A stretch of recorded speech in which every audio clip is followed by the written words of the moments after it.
NFC Sports presents the best in the National Football League.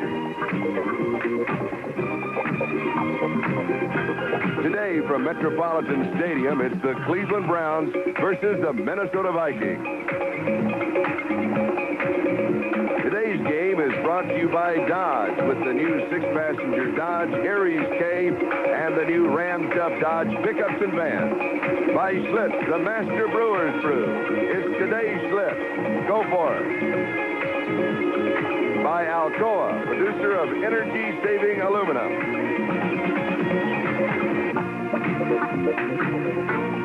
And by the revolutionary new twin-action Norelco Rota Track Razor.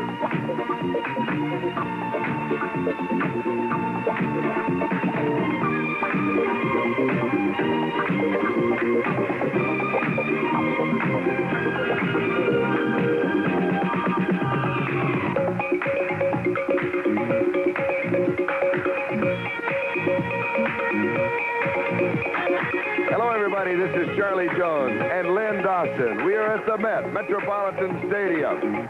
The game between the Cleveland Browns and the Minnesota Vikings. And Cleveland will be kicking off. The deep back on the return to accept the kickoff of this man, Don Cockcroft, will be number 31, Eddie Payton. Cockcroft's kickoffs this year have been high and short. They've had good hang time for the coverage. But he has not hit for distance. But he does sail this one as Payton takes it at the 3-yard line. He is to the 15, has a block, 20, 25.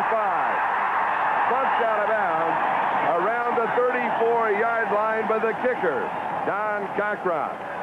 So Minnesota will go to work at their own 34-yard line. The officials spot it. First down. That offensive backfield is led by this man, number 9, the quarterback, Tommy Kramer, with Ricky Young and Ted Brown as the running back. These are the receivers. Ahmad Rashad has a leg injury. We do not know how long he can play.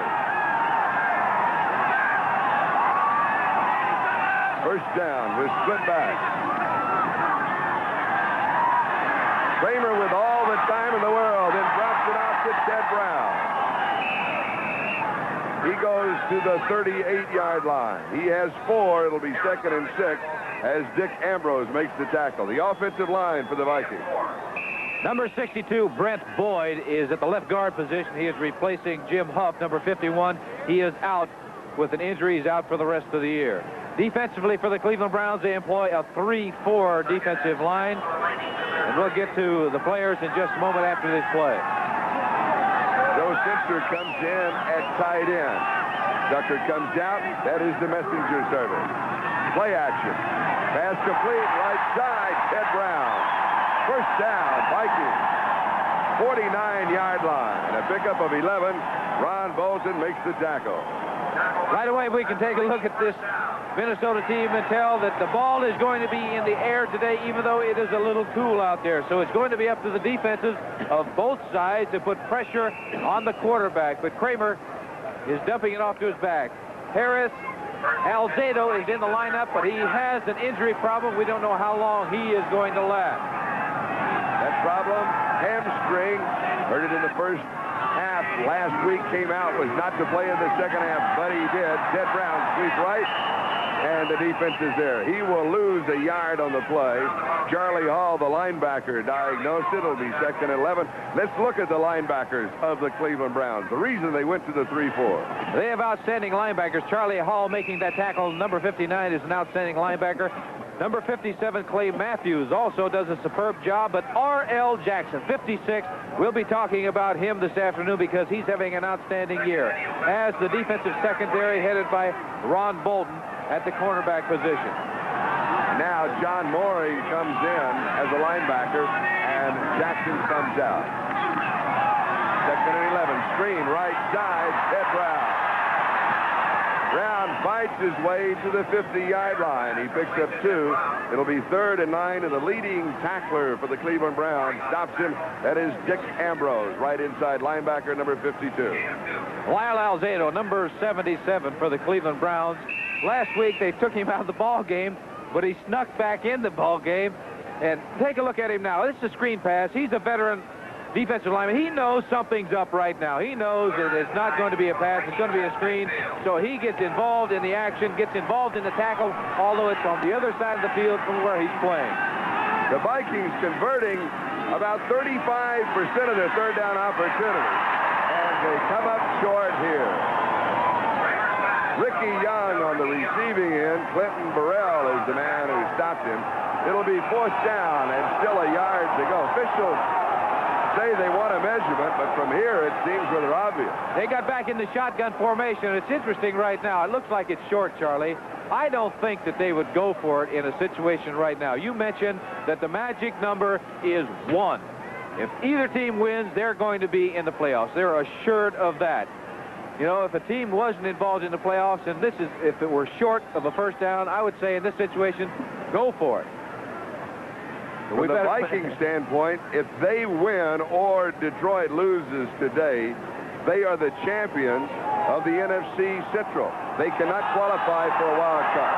Still over a foot to go. For the Cleveland Browns, their situation is a little bit different.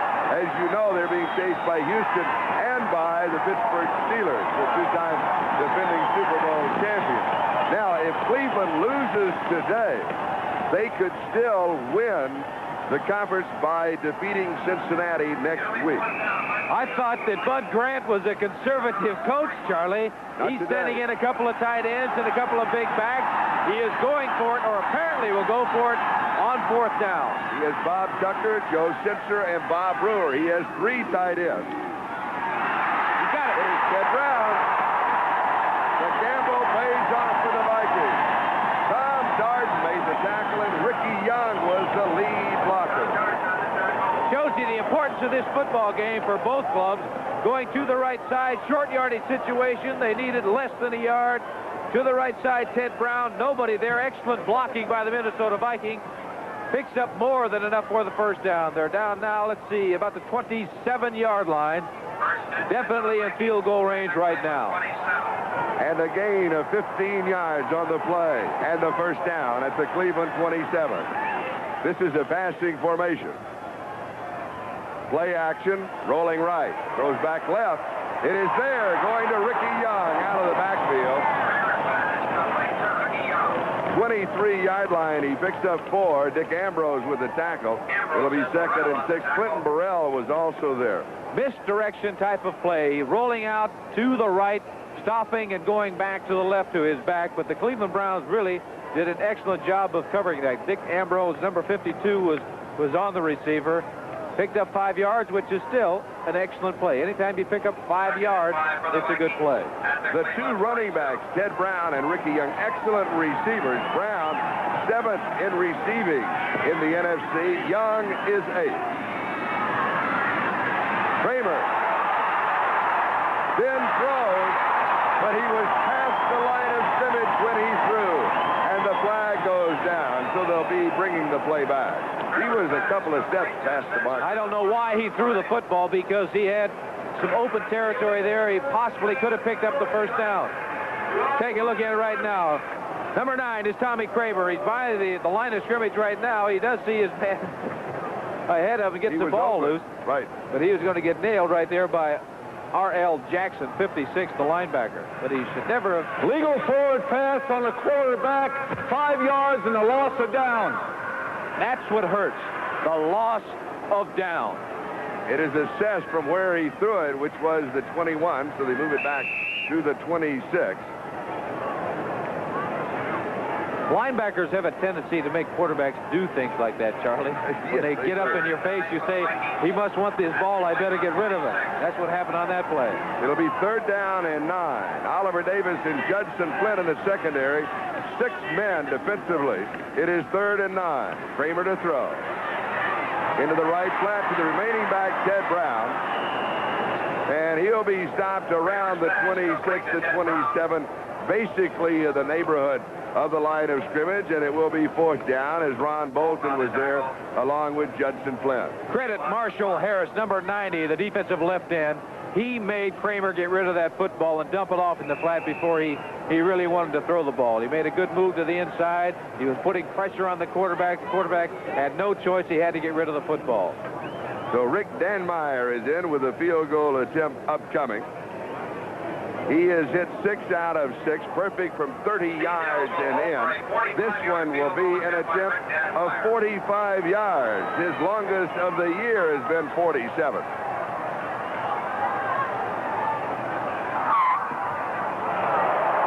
It may just make it no. It is no good from 45 yards away. And so Cleveland has held as they take over on downs, and we have no score. First quarter.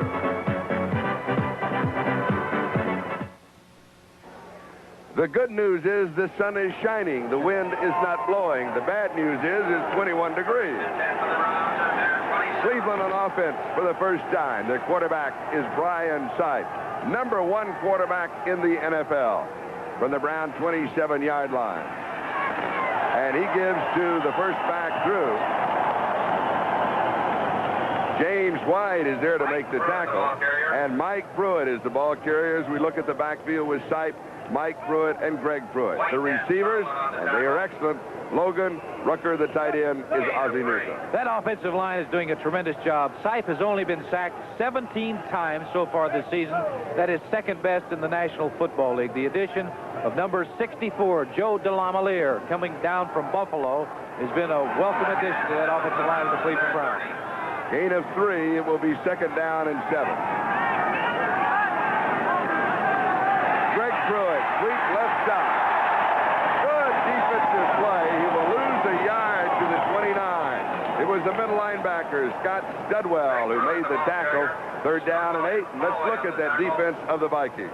Well, the defensive Vikings, Mullaney, number 77, is an excellent pass rusher for the Minnesota Vikings. He'll put some heat on Brian Sipe this afternoon. Linebacking core is excellent. Number 59, Matt Blair, is an all-pro. And the secondary, the old-timer back there, I guess you could say, is the right cornerback, number 20, Bobby Bryant. But he still does an excellent job for the Minnesota Vikings. He is the oldest Viking at age 36 and has 49 career interceptions. Sipe to throw. Calvin Hill is in the backfield, and the pass is to Calvin, and he's got the first down and goes out of bounds at the 44-yard line, jumping over John Turner. I'm not sure if Calvin realized it, but once that he picked up the 15 yards on the play, he had already committed himself to go out of bounds, thinking he was going to be hit. After that move, if he could have cut back, a lot of real estate in front. Number 35, Calvin Hill, a veteran, and this is his specialty. 3rd down situations, that's when they put Calvin Hill in the football game. He runs with the ball very seldom, as you look at Sam Bertigliano on the sidelines right now. But 3rd down situations, 3rd and 4 or more, you're going to see Calvin Hill in the ball game. Cleo Miller is in as a running back. In fact, Calvin Hill has carried the ball, rushing only 1 time this year. Sipes in 5 on the pattern. Quick pass far side is complete as Bobby Bryant brings down Reggie Rucker. Talking to the coaching staff of the Cleveland Browns before the ball game, Charlie, they indicated to me that they would like to put the ball on the ground, which is something different for the Cleveland Browns.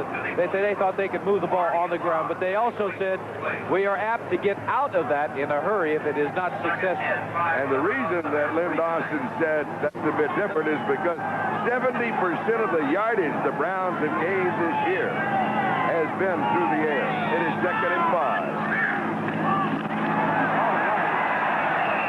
Mike Pruitt has 2 yards to the Minnesota 49. Matt Blair with the tackle. It was 2nd and 5, so it'll be 3rd down and 3. They're trying to establish that running game, Charlie, but so far it has not worked. I look for them to put the ball in the air right now, even though they only got a couple of yards to go for a 1st down. It's 3rd and 3, but this is a passing situation for the Cleveland Browns. Sam Bertigliano, he's a jewel, isn't he, Charlie? I know before the Houston game he said, hey, look, let's go out and have some fun. There are 800 million Chinese that really don't care whether we win this game or not. Mike Pruitt gets the call. He, by the way, the number 3 rusher in the AFC, and he will pick up the first down as he has 4 yards to the 45-yard line as Tommy Hannon and Mark Mullaney bring him down for the Vikings. Like I said, this is a passing situation for the Cleveland Browns, and they put it on the ground. Number 64, Joe DeLamiere, all-pro offensive guard, sticking the linebacker. An excellent block by DeLamiere. The linebacker did shed him, but they knew that they only had 3 yards to pick up, and they picked up the first down.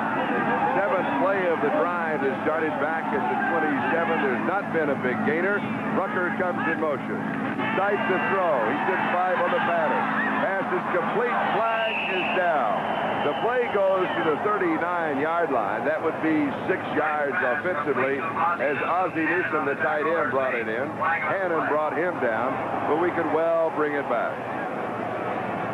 No, it will be going against the Vikings, so they will add it on to the end of the play. And we will hear the call from Ben Bright. And the big gainer becomes a penalty inside the 25-yard line. Personal foul on the defense, number 77, head slapping. Head slapping on Mark Mullaney. Now, that wasn't very nice of Mark to be slapping somebody's head. It's a very costly penalty for Minnesota because now they are in Coxcroft territory for the field goal kicker. That's his range right now. Defensive change. Doug Martin is at right end. Greg Pruitt and Mike Pruitt are the 2 running backs. Vikings 25-yard line, first down, sight to throw. Scrambles right. He's going to keep, and he goes sliding to the 17-yard line. So he picks up 8. It'll be second down and a pair. James White with the tackle for the Vikings. Matt Blair was also there, but as you know, once that Sipe has all that he thinks that he can get, he goes right to the turf. Survives for another play, Charlie. Number 77, Mullaney. Mark Mullaney working on number 63, Cody Risen. Risen does an excellent job. You're allowed to use your hand. He just pushes him to the outside, and that's what the pocket is all about. Sipe stepped up in the pocket. No receivers, took off and ran, and picked up excellent yardage. Leo Miller in the backfield, the star of the Houston game, with 69 yards rushing and his first 2 touchdowns of the season, but Pruitt gets the call, fumbles it, and falls on it. Fortunately for the Cleveland Browns, that ball popped right because right back in Pruitt's hands. Here it is, the handoff, a good handoff by Sipe. Chopped the ball up, but Pruitt was back on the football, and it's a good move for the Cleveland Browns. They're in a 3rd and 4 situation right now, but they are in field goal range. What they want to do, they want to come away with some points here. So you look for the pass, and that means that Calvin Hill comes in, along with Greg Pruitt, and the Vikings counter with 6 in the backfield.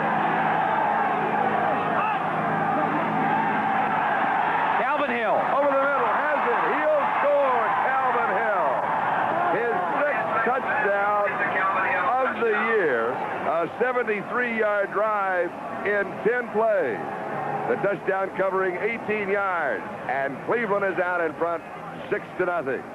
Calvin Hill was isolated on a linebacker. He makes a good move to the outside, cuts back to the inside. There's absolutely no one there. Taking a look right now, number 45, Hannon, the safety, was trying to chase Calvin Hill, but he made a good move to the outside, cut to the inside. No one was there. Sipe got him the football. Cleveland is on the board. Doc Drock to tip the point after. And it is good. So the score, the Cleveland Browns 7, the Minnesota Vikings nothing. We have 4 minutes and 43 seconds left to go. We are in the first quarter in this all-important game. All right, thank you, Brian. In the drive, Sipe completing 4 of 4. Look at this, Carolyn. Will you marry me, Bob? I've got some advice for Bob. Maybe it's too cold for Bob to ask Carolyn personally. Eddie Payton, the deep back, leading the NFL in kickoff return yardage. And he crawls to the 26 or the 27-yard line. John Mooring was there for the Cleveland Browns. Was John Mooring ever there? He almost tore Eddie Payton in half. Show you how tough that the older brother of Walter Payton, is. Houston leading Green Bay by the score of 6-0, first quarter score. And Terry Bradshaw to Lynn Swan, that's a familiar sight. 7-0 Pittsburgh over Kansas City, first quarter. No score, St. Louis, Philadelphia. Markowski, 1-yard run. They lead San Francisco 7-0, first quarter. Tommy Kramer is at 6 of 6. So we've had a perfect afternoon throwing thus far. Ted Brown, the ball carrier. The line of scrimmage to 26. He has 5 to the 31. As Marshall Harris and Tom Darden were there to greet him, it will be 2nd down and 5. Brian Sipe on the sideline. I'm sure that he's satisfied with that touchdown pass to Calvin Hill on that particular play. Minnesota was blitzing. That's why there was nobody in the middle when Calvin Hill caught that pass. 5 for the Vikings at their 31. Ricky Young and Ted Brown are the two running backs. Kramer to throw. It is dropped. A catchable ball at the 35. Ricky Young is an excellent receiver, but he couldn't bring this one in. The Minnesota Vikings throw the ball so much to their running backs that the linebackers have to be concerned about that. Good protection for Kramer throwing the ball. So Young, but that ball should have been caught. It was thrown a little bit behind him, but got to come up with those catches. 3rd and 5 for the Vikings. 3rd down and 5 for the Vikings, trailing 7-0. 3:45 left to go. We are in the first quarter.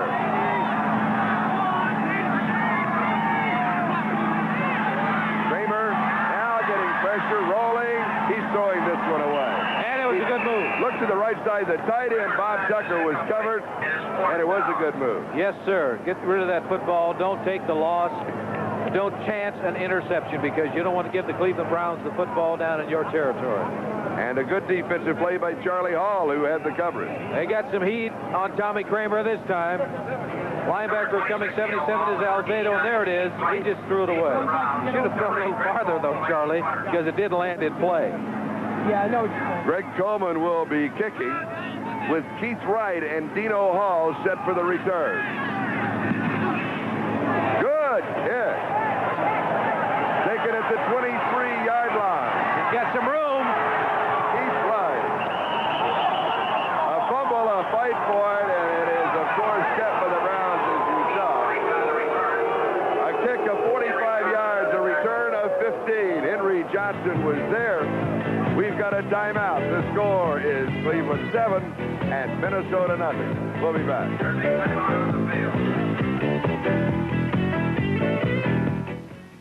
Thank you, Brian. And like the game here, that is a big game, an important injury. New England, if they could pull off the win, they're right back in the middle of the playoff picture. That's their Super Bowl game this afternoon for New England. Both of these teams need a victory here this afternoon. Bloomington, Minnesota. Greg Pruitt and Mike Pruitt, the running back. Rucker goes in motion. Sipes, the quarterback. He's going to throw on first down. Goes to his tight end, Ozzie Newsome. 45-yard line. Picks up a quick 8 yards on the play as John Turner makes the tackle. It will be 2nd down and 2. I do not believe that Sipe has missed a pass. No, he is 5 for 5, and he has 52 yards.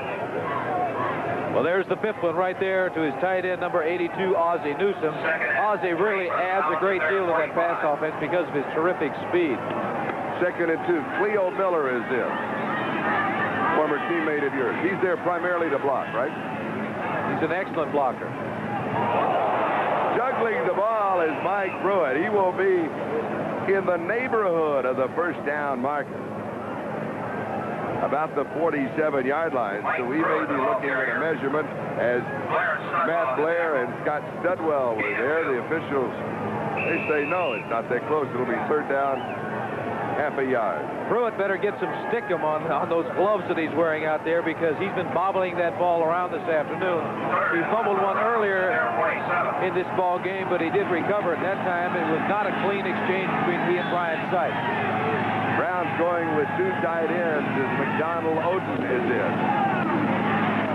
First down. Cleo Miller going over the top to the 49-yard line. Fred McNeil makes the tackle, but it's a first down for the Cleveland Browns. Cleo Miller does not fumble. I don't say does not fumble, but he doesn't do it very often. And I'm sure Sipe in that situation decided, since Mike Pruitt is having a little difficulty holding on to the football, that he better give it to Cleo Miller.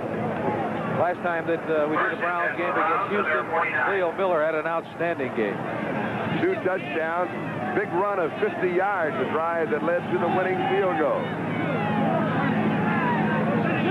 Rucker in motion. Sipe to throw. Going deep, far side. It is Logan who is out of bounds. With excellent coverage, but Sipe threw it over the other shoulder. Well, never had a chance. If he was anticipating a possibility of a completion there, he should have thrown it to the inside and not to the outside, because he did throw it out of bounds. Logan made the catch, but it doesn't make any difference. As you can see right there, he's way out of bounds. So it is 2nd and 10, and Cleo Miller comes into the backfield to join Mike Pruitt. Now, Cleo Miller is not there to receive. He only has 1 reception on the year. He is there to help block, and in short yardage situations, he'll get the call to run with it.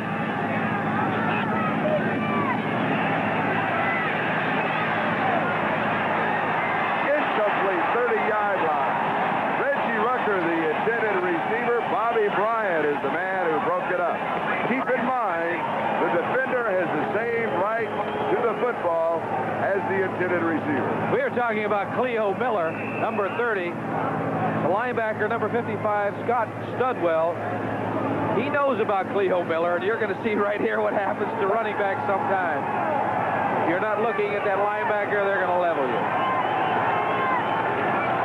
6 men in the secondary. Greg Pruitt is back in. He is an excellent receiver.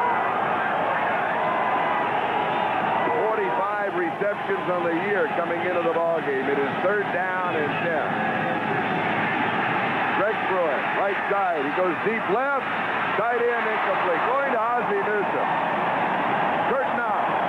Broke it up. It'll be 4th and 10. So Sipe all of a sudden went deep. He had not been doing that. 3 Minnesota Viking defenders where he threw that football, and they should never have thrown it in this area, because they are fortunate. Minnesota, look at there, 1, 2, 3. Fortunate that Minnesota did not come up with the ball. He's probably thinking a situation like that is 3rd down. Even if they do intercept it, it's almost like a punt. But if they've been intercepted, they would have an excellent opportunity of running it back to at least midfield. Johnny Evans to kick to this man, Eddie Payton. Payton fields it at the 6-yard line. Excellent punt returner and kickoff returner. He comes to the 19.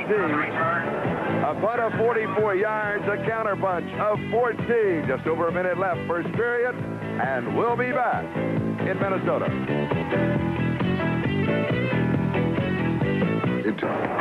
With a minute and 1 second left to go, first quarter, Cleveland has the lead. The Vikings have the ball at their own 20-yard line. First down. Kramer sets it very quickly. The kick out is complete to Ahmad Rashad with Ron Bolton there for Cleveland. He goes out at the 26-yard line. He has 6. It'll be 2nd down and 4. Check the scoreboard. All right, Houston leading Green Bay 6-0. That's in the 2nd quarter now. Big game for Houston. No score. St. Louis, Philadelphia, 2nd quarter. New Orleans leading the Jets 7-0, 2nd quarter. But they have a long way to go. No victories for the Saints, as they call them down there, the Aints, so far this year. They are 0-14. What a terrible season that is. Jeff Brown gets the call, breaks to the outside, and has the first down. Tom Darden finally stopped him. It looked as if the defensive line had stopped his momentum. But a continuing effort brought him to the 34. He has 8. Last week, he had a 7.5 average.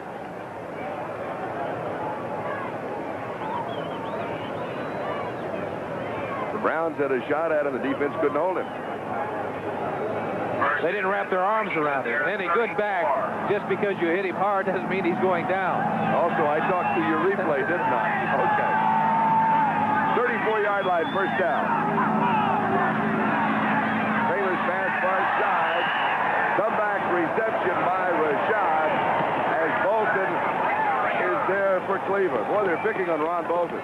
Rashad is a man that really knows how to run pass patterns. He doesn't have the great speed that a lot of receivers have, but he knows exactly where he is on the field, exactly where that defender is. He has the ability to get that defender turned around. Now, he's got a couple of passes in front of Ron Bolton so far. Now, look later on that they're going to fake that sideline move when they think Bolton is going to come up, and they're going to go deep. And this is the 5th straight year that Rashad has 50 receptions or more.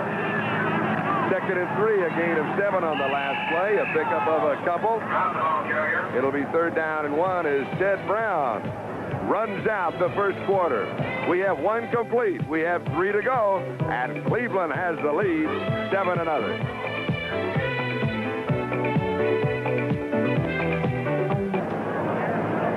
This is Charlie Jones and the Big Bear, Lynn Dawson. This is a game that both teams have to win. We're at that point. The name of the game is win enough games to get to the playoffs and get hot in the playoffs. It's down to 1, as you said earlier in this telecast. Either one of these teams is going to make it, depending on who wins. Right now, Cleveland is in front 7-0. The team that wins here today is in the playoffs. That's the bottom line. Ted Brown has the first down. It was 3rd down and 1. And he picked up a couple of yards. And he's got the first down. Statistically, in the first period, very close. Total yards, 68 to Cleveland, 71. Time of possession, fairly close. But there's one big difference. 7-0. Cleveland Browns in front. I think in the first quarter, the first time that Minnesota had possession of the ball, Bud Grant told you how important this game is. 4th and 1, about the 42-yard line. Right. He went for it. First down, Vikings, their own 45. Bill Cowher is now in as a linebacker. Kramer to throw. All the time in the world. Then he drops it off to Ricky Young out of the backfield. To the 49. He has 4. It'll be 2nd down and 6 as Clay Matthews was there to stop him, and Charlie Hall was also there. You said it, Charlie, all day to throw that football. Lyle Alzado, number 77. Defensive end is working on Steve Riley, number 78. Riley does an excellent job. Look at the attention and respect that he has, because Brett Boyd, the guard, also is looking to his side to help up. And that's what happens. If a man is free, they designate generally, hey, look out for this player or that player. The Jets have tied New Orleans at 7-7. Here, Cleveland leads 7-0. Kramer going deep. Sammy wide. Hang on at the 7-yard line. Bring it back to the 49.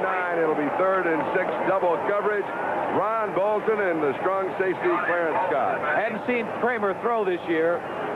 He showed me something right now. He's got a good arm because he puts this ball up in the air at least 50 to 55 yards. It was an excellent throw, but it was very, very good coverage by the Cleveland Browns. Number 22, Clarence Scott, coming over and making a shot or taking a hit on Sammy White, making sure he doesn't catch the football. 8-12. Kramer, big 3rd down situation for the Minnesota Vikings. Defensively, Flint, Davis, and Frank come in. LeCount is in offensively. Kramer drills this one. It is dropped at the 36. Terry LeCount, the intended receiver, and Clarence Scott had the coverage. He made a mistake of not coming back for the football. He waited for the football to come to him, and that gave the Cleveland Browns an opportunity to knock it away. Here you're taking a look at what Kramer is doing. He's got the pressure on him. You see, he doesn't come back for the football. He's waiting for the football to come to him. Gave Cleveland Browns safety man Scott an opportunity to come in and break up the play. Had he come back for the football, he would have made the reception. Greg Coleman to punt with Keith Wright and Dino Hall set for the return. 4th down and 6. Good catch. Fielded at the 9-yard line by Keith Wright, and he is fielded.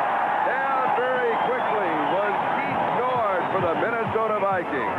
A 49 32-yard punt. He loses a yard on the return. We'll be back in a moment.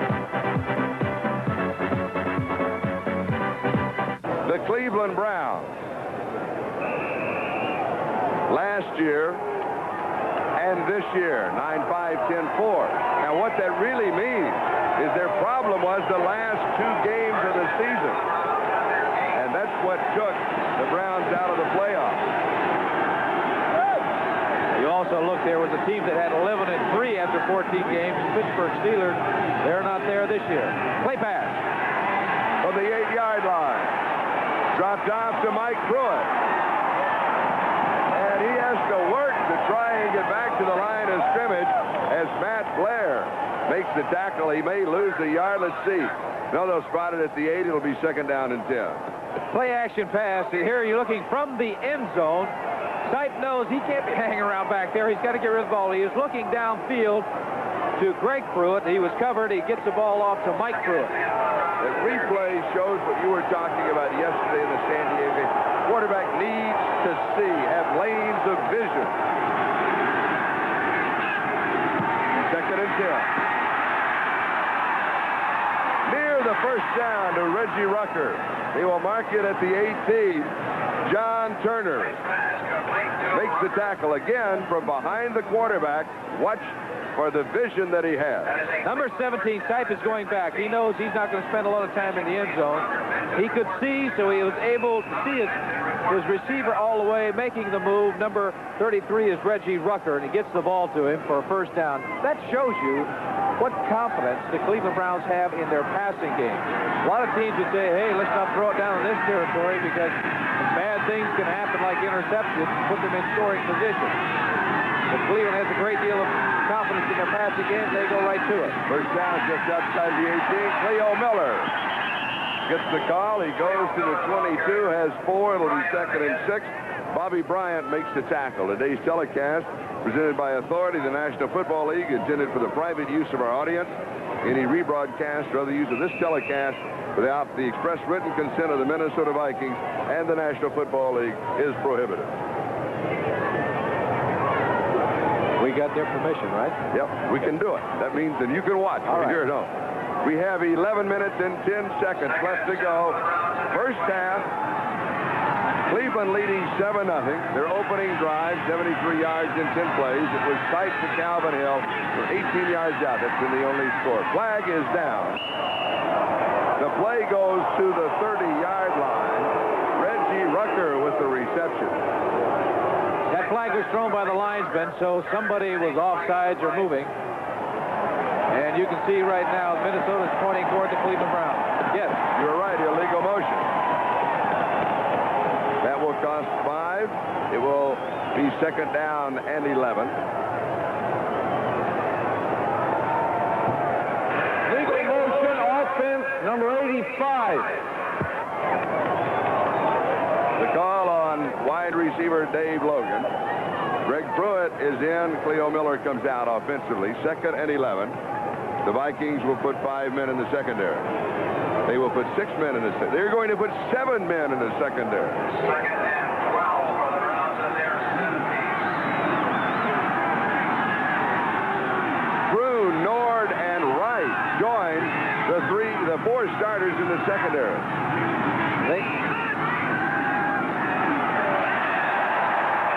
Greg Pruitt counters with the run, and it is stopped. So it will be 3rd down and 11 as Mark Mullaney, defensive left end, number 1 draft choice in 75, was there. They had all of those secondary people in the ball game, as you said, Charlie, but they did bring at least one of them, 1 or 2 of them. They will show that type of set with 3 down linemen, but somebody else is always going to be coming after the passer. You can't get to Brian Sipe with just 3 men rushing the passer. And the 3 down linemen, Mullaney, White, and Martin, are all number 1 draft choices. Martin is the rookie. 3rd and 11. Sipe to throw. Scrambling a bit as pressure pressure, barely gets it off. Pass is complete. Near the first down, Reggie Rucker has it. They will mark it close to the 30-yard line. And I believe it will be the first down. It is, yes. That's a tough pass for Sipe. He's rolling to his left. He's right-handed. As you can see, he has nothing on the ball. He's falling away, throwing the ball. Looks like a wounded duck coming out there.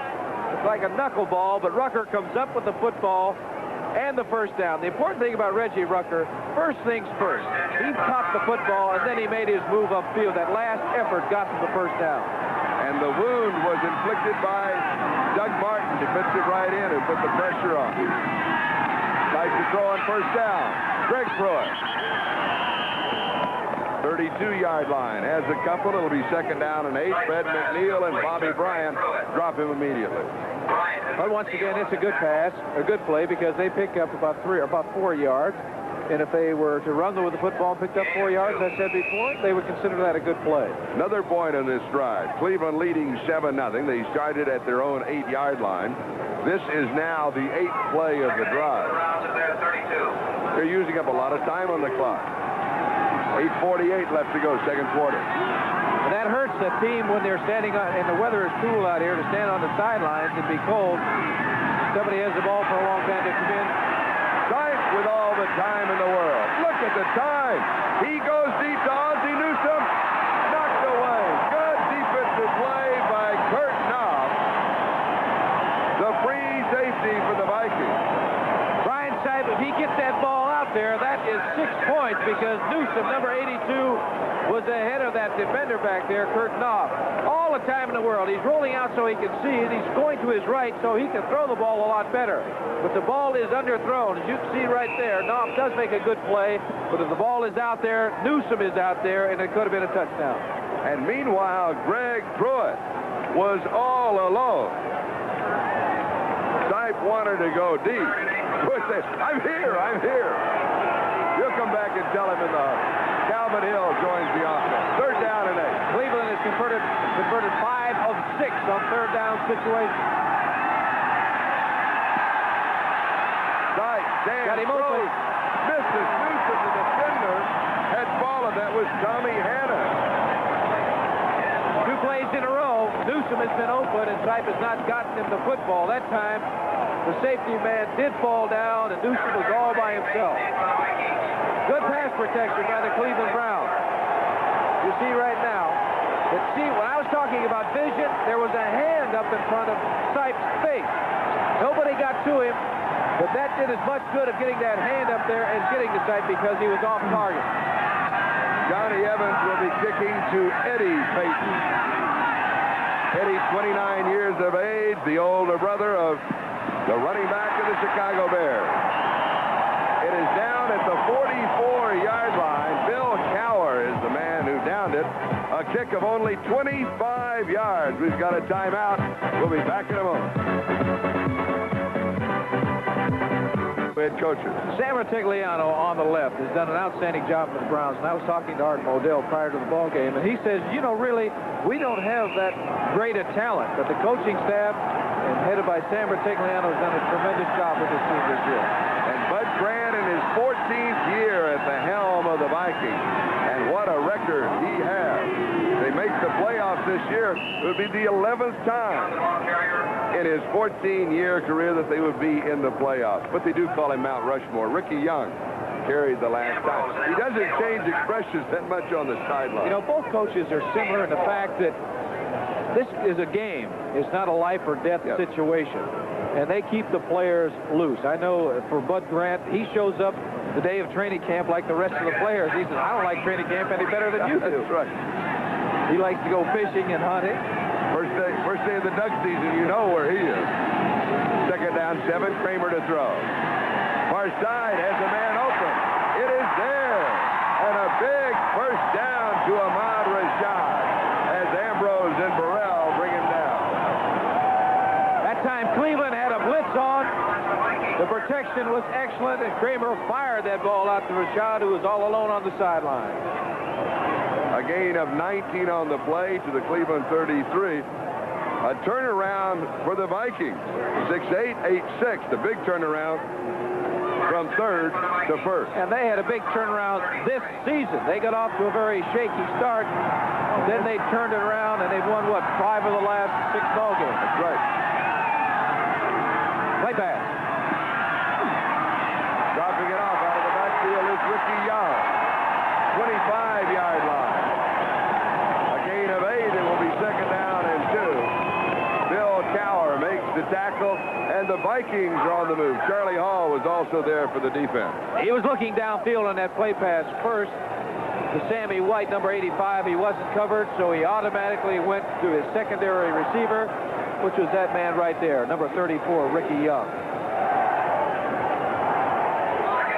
Ricky Young, formerly with the San Diego Chargers. He was a 7th-round draft choice in '75. Excellent receiver. Second down, a little over 2. They're scrambling for the ball. Fumble at the bottom of the pile at the 24-yard line. Good hitting up there by the Cleveland Browns. They jarred that ball loose, but apparently, yes, Minnesota came up with the football, but a lot of good hitting in that play. And you ready for this? Going for a record, they have lost only 3 fumbles this year. And they have not lost a fumble in the last 6 games. That is so important. All we have to do is look to the San Diego Chargers, Charlie. San Diego turns that ball over quite a bit. For Minnesota, the reason they are in first place right now, I think, is because of that statistic. Only 2 turnovers in the last 6 games. Both of those were interceptions. First down, Ahmad Rashad. And what an afternoon he is having. Quentin Burrell makes the tackle at the 16-yard line. First down, a gain of 9. We were not sure that Rashad would even play, and yet he has started and has had an excellent afternoon.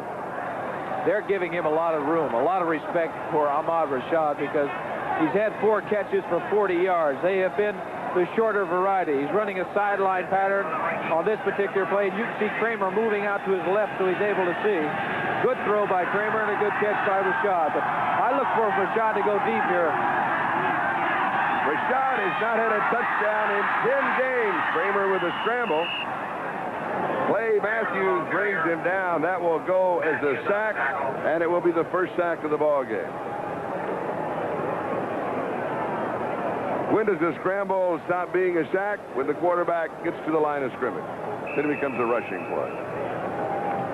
Well, we're going to see the scramble to be a sack. Number 9 is Kramer. Receivers are covered. You can see right now he's scrambling up, and he does not get by 57 Matthews, who's had really an outstanding year for the Cleveland Browns this year, Charlie. And for Clay Matthews, that goes down as his 5th sack on the season. Robert L. Jackson back in on defense. Loss of a yard, 2nd and 11. Cleveland 17. 3:54. Time remaining. It's the reverse. Sammy White, the speedster. And White goes deep. And so a lot of action. A pickup of about 4. Kramer with the lead block. Bradley and Hall with the tackle. How would you like to depend on a quarterback to get you your key block? Kramer was out in front trying to get a block for Sammy White. He had to throw a block here. Number 9. Well, you see the reverse coming up right here. Number 9 is Kramer. He's trying to throw a block right there on the linebacker, Charlie Hall, number 59. He doesn't do that bad a job. He knew he was going to be in the picture, though, in the film. He didn't want to be running the opposite direction. 3rd and 7. The remaining back is Ted Brown. As Terry LeCount comes in, 3 wide receivers plus the tight end, who is Joe Sitzker. Here's Kramer, 4-yard line, but a flag is down. So if you are a Minnesota Viking fan, hold your breath. Holding against the Vikings. That's costly penalty. Too bad, because that was a quarterback draw, and it was an excellent call in that situation. Taking a couple of steps back, let the defensive line come in, and then pick your hole. He had the first down, but unfortunately for Minnesota Minnesota. Offense, number 61. Holding on Wes Hamilton, the right guard. That last play, number 62, Brent Boyd, provided a real key block on the linebacker. It went for naught, though, because they brought the ball back. 61, right-hand corner. Wes Hamilton. Well, he just grabbed him a little bit. You're allowed to use your hands, but you can't grab a hold of the jersey of the defensive line. Particularly if the official sees it. 3rd and 17, back at the 23-yard line. 4 receivers in the batters. Into the corner, could be intercepted. Rashad went for it. Davis says he has it, but there was a marker dropped at the 22. The pass is incomplete in reality. Now we'll sort out the flag. I think it's the motion or offsides on Minnesota. At least that's the indication. That would be 2 penalties in a row if it is accepted. That was 3rd and 17. Illegal motion, number 61 on the offense. Decline of penalty. It's 4th down. Makes it 4th down. Wes Hamilton, right guard. That's 2 in a row. That's right. Kramer's going deep. This ball should have been intercepted. Number 21 is Oliver back there. He's going to Ahmad Rashad. Wouldn't have made any difference. Wouldn't have made any difference had Rashad caught the football. That I don't know why Davis is saying he had the football. The official standing right there. He can see it hit the ground. Declined a 46-yard field goal attempt by Dan Meyer. From the 36-yard line, this one is no good. So Dan Meyer misses to the right, so he is 0 for 2, short from 45, missing to the right from 46. We've got 2 minutes and 47 seconds left. Second quarter, Cleveland has the lead. Let me make the correction, and I know that you picked it up at home. That was an attempt of 46 yards only if the end zone was 15 yards deep. In reality, it was an attempt of 41 yards. Let me make that perfectly clear. Cleveland on offense, leading in the ball game. Type a little play action.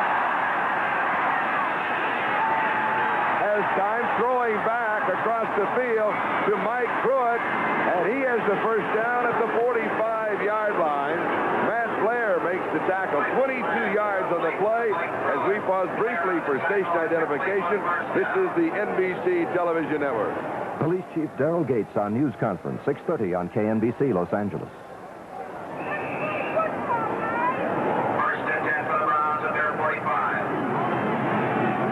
This is Charlie Jones, Lynn Dawson, just over 2 minutes left to go. First half, Cleveland with the lead, they're on the move. Mike Pruitt has 5 yards to the 50-yard line. It'll be 2nd and 5. Scott Studwell with the tackle. 2 minutes left to go in the first half, so the 2-minute warning will be given to both benches. The score is Cleveland 7 and Minnesota nothing on a very cold day. The temperature is 21 degrees. And speaking of the Rose Bowl queen will join also the All-America team on Bob Hope's annual Christmas special on Tuesday night on NBC. You had a chance to visit with him yesterday. Yeah, yesterday he was in San Diego. He looks terrific. Doesn't he? What did he say about his golf game? Well, he was angry because, not angry, but he has some bursitis in his shoulder, and he said, what am I going to do down in Palm Springs for 2 weeks? I can't play golf. And don't forget that Blunt Henderson will also be on the Bob Hope Christmas special Tuesday night on NBC. Deep to Dave Logan, turns, has it. 9-yard line. 41 yards. It'll be first down and goal to go. Excellent mental play first by Dave Logan. Dave Logan did a great job. This ball is really underthrown. Bobby Bryant, number 20, is stride for stride with Logan, but the thing is, Logan is watching the ball. He was able to come back.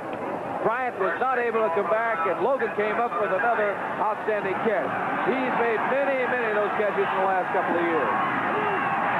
Browns with a chance to stretch the margin. Pass to Greg Pruitt. He is out of bounds at the 2-yard line. We're at 2nd and goal to go. They're going after Bobby Bryant, and we've got 1:16 left to go, first half. The ball is up in the air on that pass to Logan. You're going to see Ryan Sipe is going to get some heat. He puts that ball up in the air. It's anybody's ball right now. It's up high. It is underthrown. But the important thing is, offensively, the receiver is able to follow it. The defensive man, his back is to the football, and Logan came up with a big catch on the 2-yard line right now. Excellent opportunity to get 6 points. Sipe now 11 of 17, 147 yards. 1 touchdown pass. That was to Calvin Hill. He rolls right. He can go in. He'll score. Sipe does it. That is the first touchdown that Sipe has scored himself. And it's a 13-0 ball game. A 77-yard drive in 5 plays. The key, the 41-yard pass. That was a big play by Dave Logan, but that time Sipe had the option of throwing or running. Minnesota really caved down inside. There was nobody outside, so he almost walked into the end zone. Extra point attempt by Cockcroft. McDonald holding. It is no good. So Cockcroft misses the extra point. And it was kicked very, very low. That didn't look like there was anything wrong with the snap or the hold. He had missed 5 this year, 5 out of his previous 40. Here it is. Sipe faking inside. You can see all the Minnesota Vikings coming inside. A good block by 68. Jackson on the outside on the linebacker. Sipe walks into the end zone for a score. And we'll be back with a kickoff. Cockcroft will be kicking off to Eddie Payton. And watch what the kickoff team does to the Cleveland Browns. You can see there's some men behind Cockcroft. Now they're coming to the left side. That's where he'll kick it, to the left corner. They overload the side, and they also are on the dead run. Doug Castro with the return. He gets a yard to the 25, and that's off as Curtis Weathers makes the tackle. What is the advantage of the way that they move their kickoff men around, outside of the fact that they are moving with the kick? Well, when you catch the football in one corner of the field, you're not likely to go all the way to the other side for a return. Generally, you say, even if they had a return to the other side and they kick it way to this corner, they call it off and say, let's go straight ahead. Well, the team that's kicking also knows that. Cockcroft, of course, if he could kick it out of the end zone, they do it that way, wouldn't worry about it. This kickoff, they've been high and short, but because of that and because of the fact that the kickoffs have good hang time now from the shotgun, actually the Browns lead the NFL defending the kickoff return. Ricky Young out of the backfield. 36-yard line, he'll have the first down. Clay Matthews and Judson Flint make the tackle. 54 seconds of counting time remaining first half. Vikings need to get something going right now. They cannot wait. 44-yard line. They'll call a timeout right now. Don Cockcroft, who missed his 6th extra point of the season. Timeout. We'll be back.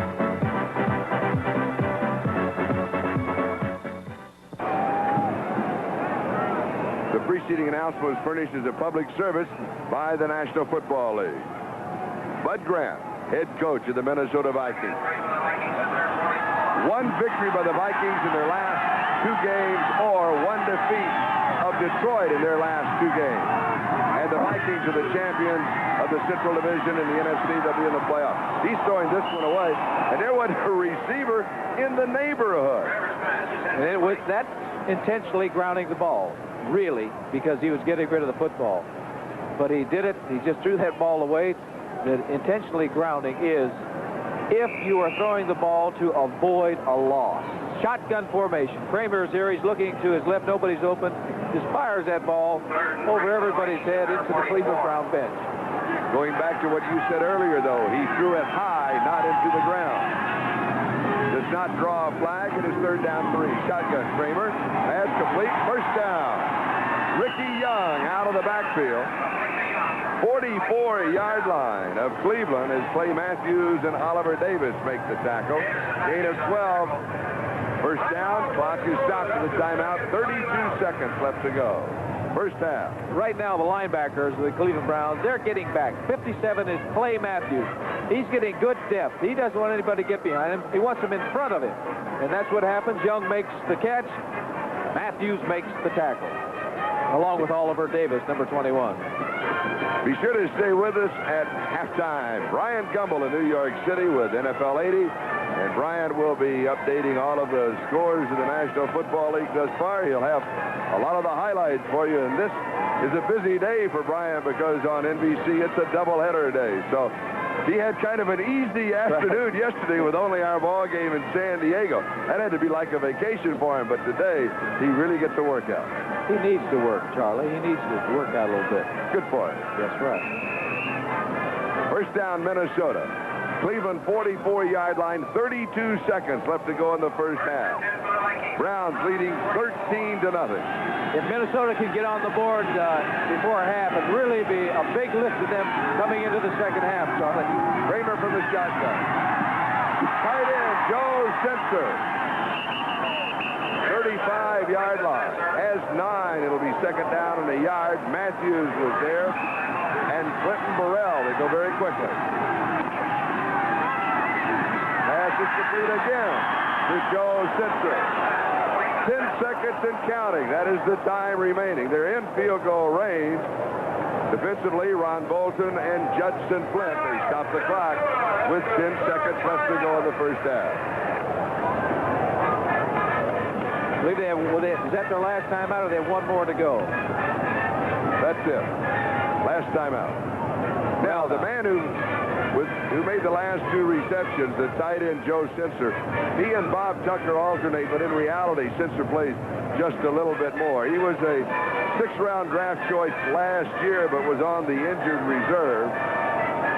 He's from Westchester State, where he was basically a wide receiver. 6'4", 238 pounds.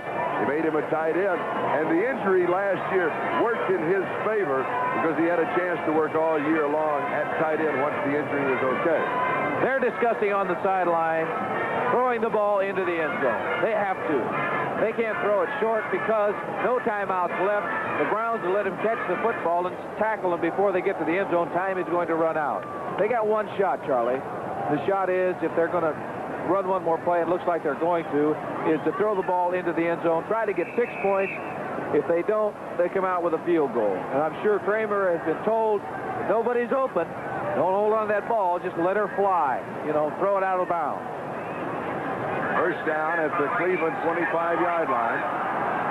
They're going out of the shotgun, which I think is a good idea. He's already back there.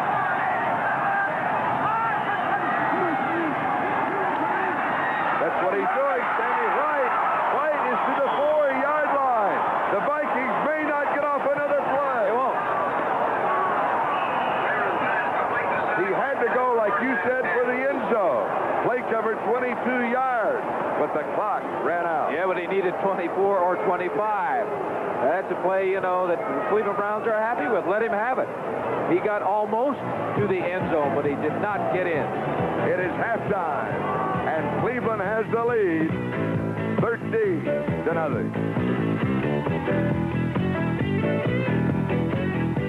Now let's go back to the last. All right, so he's trying to split the seam between the defenders, getting the ball to White, hoping he gets into the end zone. But the Cleveland Browns were back there, and they stopped him a couple of yards short of the end zone. For the Cleveland Browns, they were happy with that play, even though it was a completion, because they didn't score any points. Should Kramer, if possible, should he have waited a couple of seconds and then throw for him in the end zone? Because then if he doesn't catch it, still has a chance to go for the field goal. Well, I'd have put the ball sort of been in the end zone, because if you don't get that, then you come back and you attempt a field goal, and hopefully you're going to get 3 points out of it. But you know, they wanted to come away with some sort of points in that situation, because at halftime they had something to build on for the second half. But they are not out of it by any means. Browns have scored 2 touchdowns. The first one was Brian Sipe to Calvin Hill. It covered 11 yards. They had the blitz on. Linebackers coming, so there's no linebacker in the middle. Once he makes the catch in front of the safety man, there's no one there, and he just jumps into the end zone for a touchdown. And for Calvin Hill, that is his 6th touchdown of the year, all receiving. Let's go to New York and Brian. I'd like to welcome the leaders in the NFC and AFC Central. Both teams could clinch their division titles with a victory today, but Cleveland out in front of the Minnesota Vikings at the half by a score of 13-0. Brian Sipe and company looking for their 11th win. Bud Grant and the Vikings looking for their 9th. It was Sipe to Calvin Hill, the old-timer out of Yale, getting the job done for the Browns here. 18-yard touchdown. Point after put the Browns in front by a score of 7-0. Tommy Kramer been putting the ball in the air an awful lot for the Vikings. Here he completes one, number 28, Ahmad Rashad, good for 19 yards, but the Minnesota drive was stymied down near the goal line. Then Brian Sipe up top one more time to Dave Logan. 41-yard completion. This one gets the Browns in good scoring position. Logan getting good position on the defender, and then Sipe rolling in some touchdown from 2 yards out. Point after was no good. Browns lead the Vikings by a score of 13-0. Again, should either team win that ball game? Obviously, whichever team wins that ball game will clinch their Central Division title. Houston leading Minnesota by a score of 13-0. This is Charlie Jones and Lynn Dawson. We said at the beginning the magic number is 1. First for Cleveland. For the Cleveland Browns, they win this afternoon. They're going to be involved in the playoffs, whether it be the champion of the Central Division of the AFC or whether it's a wild card team. Right now, Houston is leading Green Bay. Houston has to win their next 2 ball games to get in. And even if Cleveland loses next week to Cincinnati, they would still be involved in the playoffs as a wild card team if Houston wins both games. Yeah, there's a lot of ifs, but it gets down to this. It's the game right here this afternoon. Cleveland's got to win. Now, for the Minnesota Vikings, their magic number is 1. It's a little easier to explain.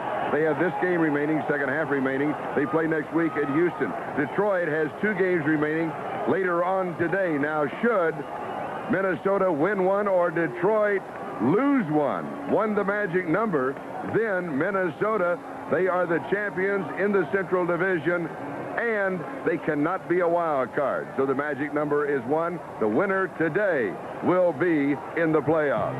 This 1980 National Football League game is brought to you by the 2 quarterbacks. Brian Sipe of the Cleveland Browns.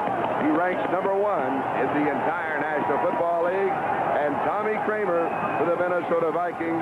This is his 2nd year as a starter. You know, the Minnesota Vikings, they're a team that they'll go along, and all of a sudden they will get very hot and explosive. Taking a look at the halftime statistics, the bottom line, time of possession, is fairly close. Turnovers, no turnovers in the ball game, and that's a trademark of the Minnesota Vikings that Charlie had mentioned in the first half. They're going for a record. They've only fumbled the ball away 3 times so far this year. Total yards, 191 for the Vikings, 174 for the Cleveland Browns. So statistically, things are fairly close, but on that all-important one, the Browns are leading by the score of 13-0. For the Vikings, Rick Sandmeyer will be kicking off with Dino Hall and Keith Wright deep. It is taken at the 15 by Dino Hall. He is out of bounds at the 41-yard line. A return of 16 yards. Marvin Cobb was the man chasing him. So the Cleveland Browns will go to work as we open the 3rd with Brian Sipe at quarterback. He has thrown the touchdown pass to Calvin Hill. That was a 73-yard drive in 10 plays. He scored from 2 yards out. That was a 77-yard drive in 5 plays. Right now for the Cleveland Browns, they're at excellent field position because of the short kick and the return. 41-yard line. That's excellent field position for the Cleveland Browns. Will set the cast. Greg Wood and Mike Wood, the running back. Reggie Rucker, Dave Logan. Wide receivers, Ozzie Newsom, the tight end. Offensive line is Deacon, Shepard, DeLeon, Delamalier, and Reiser. 41-yard line. Cleveland in their own territory. Sipe far side, pass complete. First down, Dave Logan. Just inside the Minnesota 45. And they take up right where they leave off. The Cleveland Browns are talking about putting that ball in the air, doing the thing that they feel that they can do best. That's throwing the football. They've got a great deal of confidence in their passing game. A gain of 15 yards. First and 10 for the Browns. Okay, why not? 21 degrees. First down. Officially the 44-yard line of the Vikings. Sipe with all the time. Drops it off to Mike Pruitt. Pruitt will lose lose a yard on the play. It'll be 2nd 11. Fred McNeil and Bobby Bryant make the tackle. That was an outlet man that he threw to. He was looking downfield. No one was open. Mike Pruitt just took off to the sideline, turned around and faced the quarterback. The problem with that pass was it was low and behind him. He had to wait for the ball and then get turned around after he caught it to get downfield. The ball should have been thrown toward the line of scrimmage, and he might have picked up some yardage on the play. Defensive line now. Mulaney, Roller, Sutherland, and Holloway with Blair, Studwell, and McNeil, the linebackers. Turner, Hannon, Knopf, and Bryant in the secondary. Draw.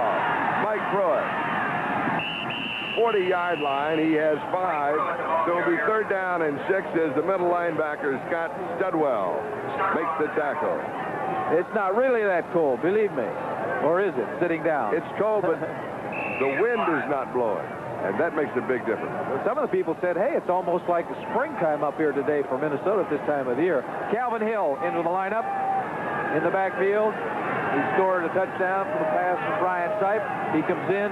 This is his specialty. The situation 3rd down and about 5 or 6. You'll see Calvin Hill in the game. The Vikings with 6 men in the secondary. 5 on the pattern. Far side, tight end, Ozzie Newsom through his hands. Incomplete. It'll be 4th down and 6 at the 40. Matt Blair, the linebacker, has the coverage. They had 3 Cleveland Browns in that area. 1 short, 1 in the middle, and the one in the middle was 82 Newsom, and then a man deep. But that was a well-thrown ball. The ball should have been caught. It went right through his hands. So Johnny Evans will be kicking. He has not had a punt block this year. Keith Nord and Terry LaCourte, and of course the man, number 31, Eddie Payton. 3 deep on the punt. They expect him to go for the sideline. They're trying to take it away from him. And that's what he does. And very, very well. Excellent kick. It will be down around the 2-yard line. A kick of 38 yards with no return. So the Vikings will have the ball at their own 2. 13:01 left to go in the 3rd. You're going to take a look at this football. He just hit this end over end, but for Cleveland, it's a funny bounce, but it's a very good bounce. Number 80 is Adams. He's in excellent position to drop it on the 2-yard line. We've got a timeout. We'll be back. Last week against Tampa Bay, the Vikings failed at halftime 10-0. Kramer passed for 201 yards in the 2nd half. They pulled it out and they won it 21-10. He's got to do the same thing again. This time it's Ahmad Rashad with Matthews and Burrell for the Cleveland Browns. 12-yard line, 1st down. You're absolutely right about it, getting things going for the Minnesota Vikings. 98 yards to go, which is a tall duty, a tall task for the Minnesota Vikings to do. They're going to have to do it through the air. Ahmad Rashad, who just caught the pass when we were talking to him before the ballgame, wanted us to be sure to say hello to his dad in the hospital in Tacoma. As you know, in the automobile accident, along with his sister and niece who are out of the hospital, wishes his dad well. And boy, Ahmad is playing well today, I'll tell you that. Brown, the ball carrier, with Marshall Harris and Henry Bradley making the stop. 16-yard line, gain of 4. It'll be 2nd down and 6. The linebacking core of the Cleveland Browns has really been doing a fine job. Number 59 is Charlie Hall, the outside left linebacker. He's been playing very well. And then Ricky Young just goes right by him. Hall makes a hit on the running back, doesn't bring him down, but definitely slows him up. His teammates came along and finished off the job. Charlie Hall has been having a fine year this year for the Cleveland Browns. Here it is. Kansas City is leading Pittsburgh 10-7 in the 3rd quarter. It is snowing very hard in Pittsburgh. The field is covered with ice. And remember, both the Chiefs and the Steelers still have a long shot to make the playoffs. Sammy White pulls it in. 40-yard line. 24 yards.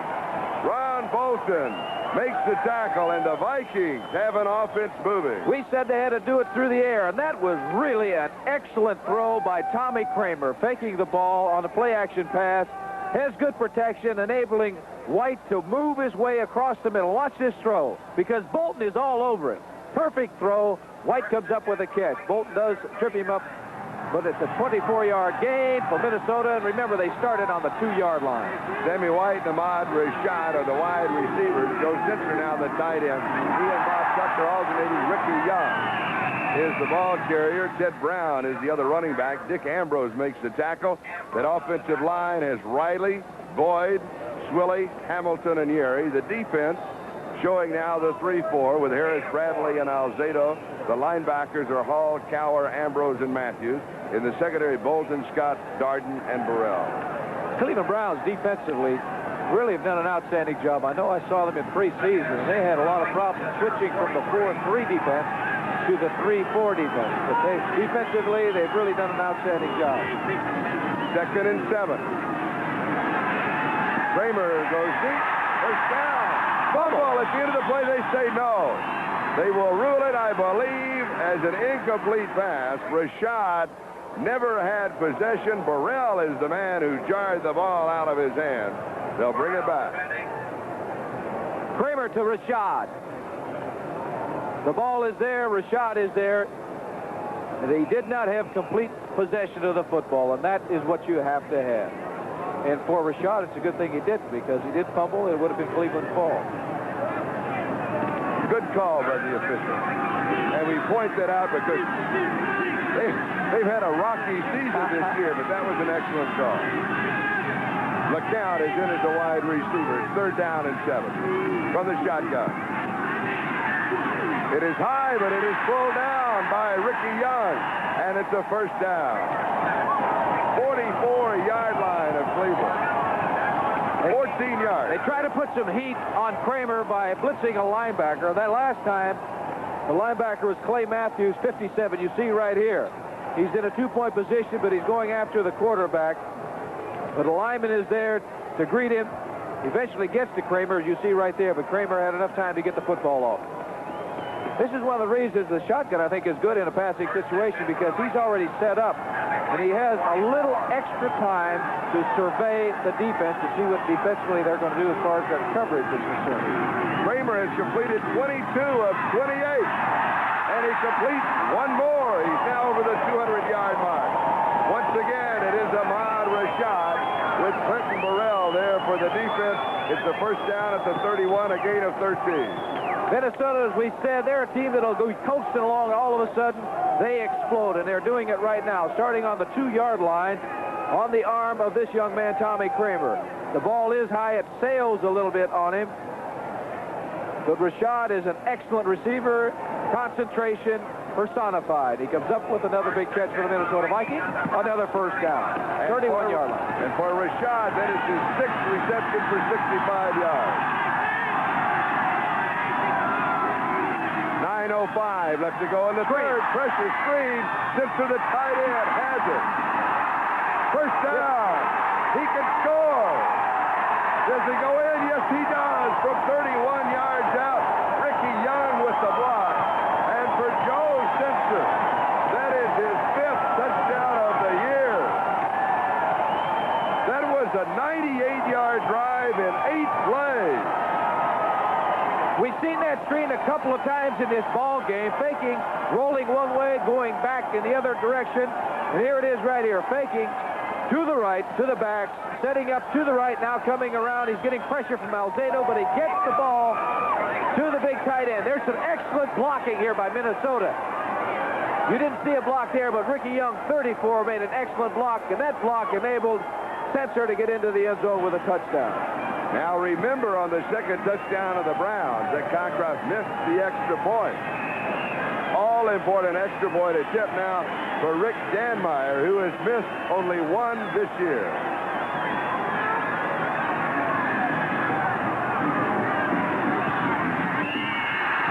No good. He misses it. Hit the upright. Bounced out of there. That was I have to say, that's a big 1 point, considering the fact that Cleveland missed an extra point. That was a great drive by Minnesota, though. They took it 98 yards for a touchdown. Let's go back to the touchdown that covered 31 yards. Here it is. Alzado putting the heat on. The ball does get to Joe Sensor, number 81, the tight end. Good blocking by Minnesota. Excellent block right there by Brett Boyd, 62. It's into the end zone for a big, important score for Minnesota. The margin has been cut to 7 points. Brian, an upset in the making there.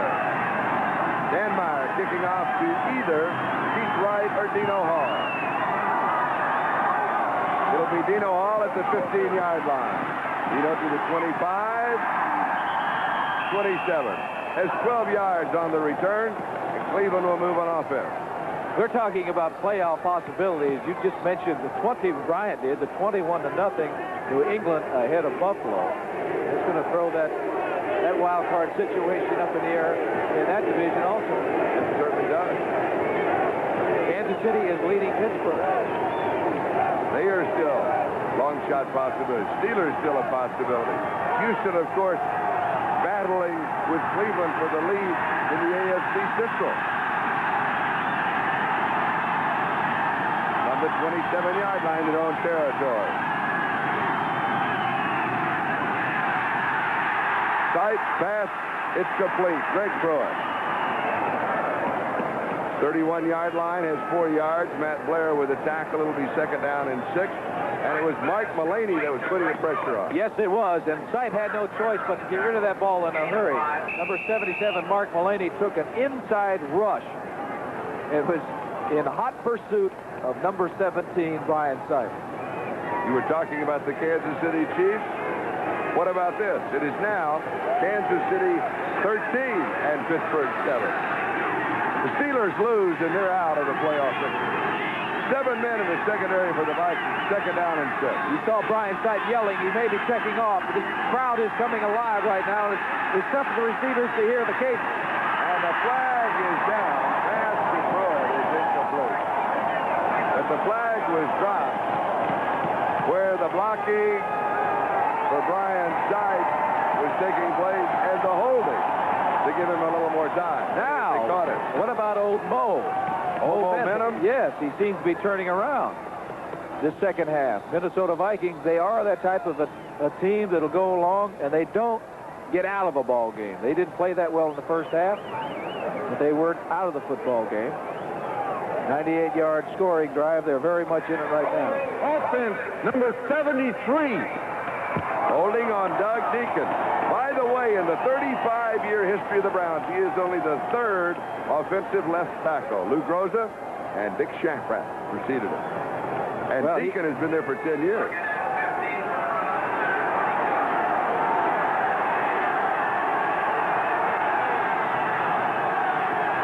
Second down and 16.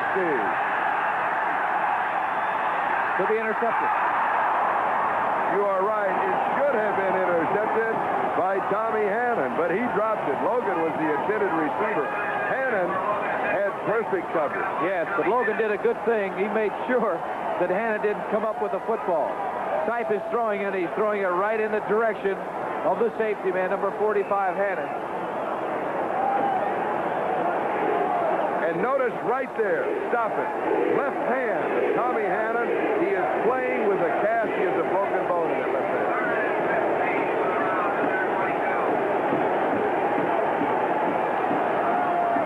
He's got gloves on both hands, Charlie. It's hard to see. But there's a cast on the one of it.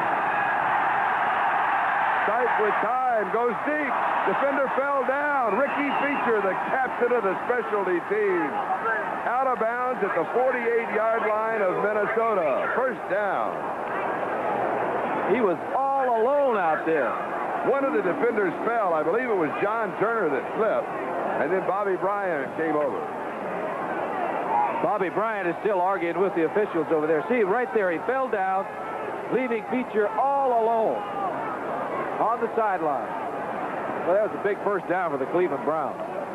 A gain of 29 yards for Ricky Feature. That is only his 8th reception of the season. Logan has come in and Feature comes out. Look at here, Cincinnati leading Chicago 14-0 in the second period. Remember, Chicago put 61 points on the board against Green Bay last week. And also remember that Cleveland plays at Cincinnati next week. Now, file this away. If Cleveland loses today, they can still win the Central Division, regardless of what Houston does, if they defeat Cincinnati at Cincinnati next week. Pass is complete far side to Mike Pruitt, and he slips at the 43-yard line. It'll go for 5, 2nd and 5. John Turner was there for the Vikings. Yeah, John Turner looked like he hurt himself on that play. He's leaving the ball game right now, being replaced by 43's Nate Wright. But he took a pretty good shot, but he slipped as he was going to make the tackle on Mike Pruitt. Might have hurt his shoulder.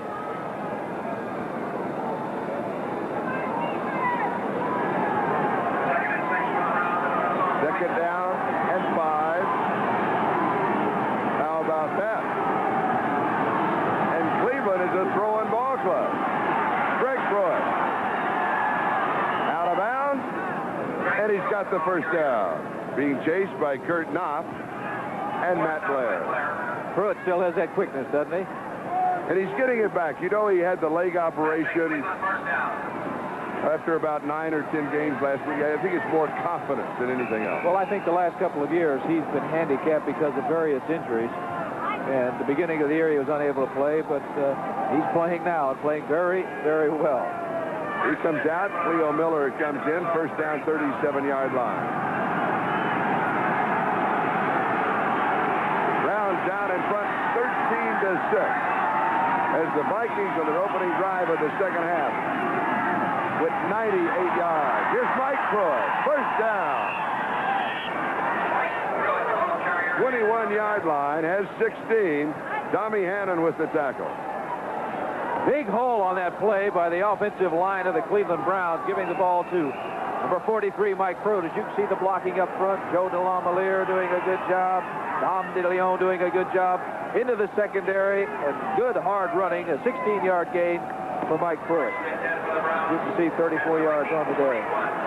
Dave Roller replacing Doug Sutherland at defensive tackle. First down, Viking 21-yard line. Just over 6 minutes left to go. We're in the third. Into the end zone. It is incomplete. Vikings claiming that they have the interception. Ozzie Newsome, the intended receiver. Mark Mullaney was putting the pressure on.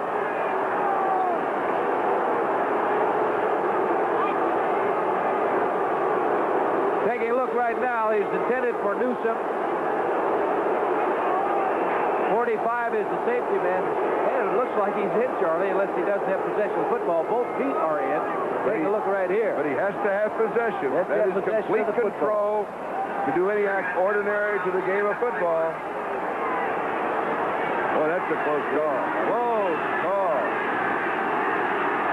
Sight now completed 17 of 26.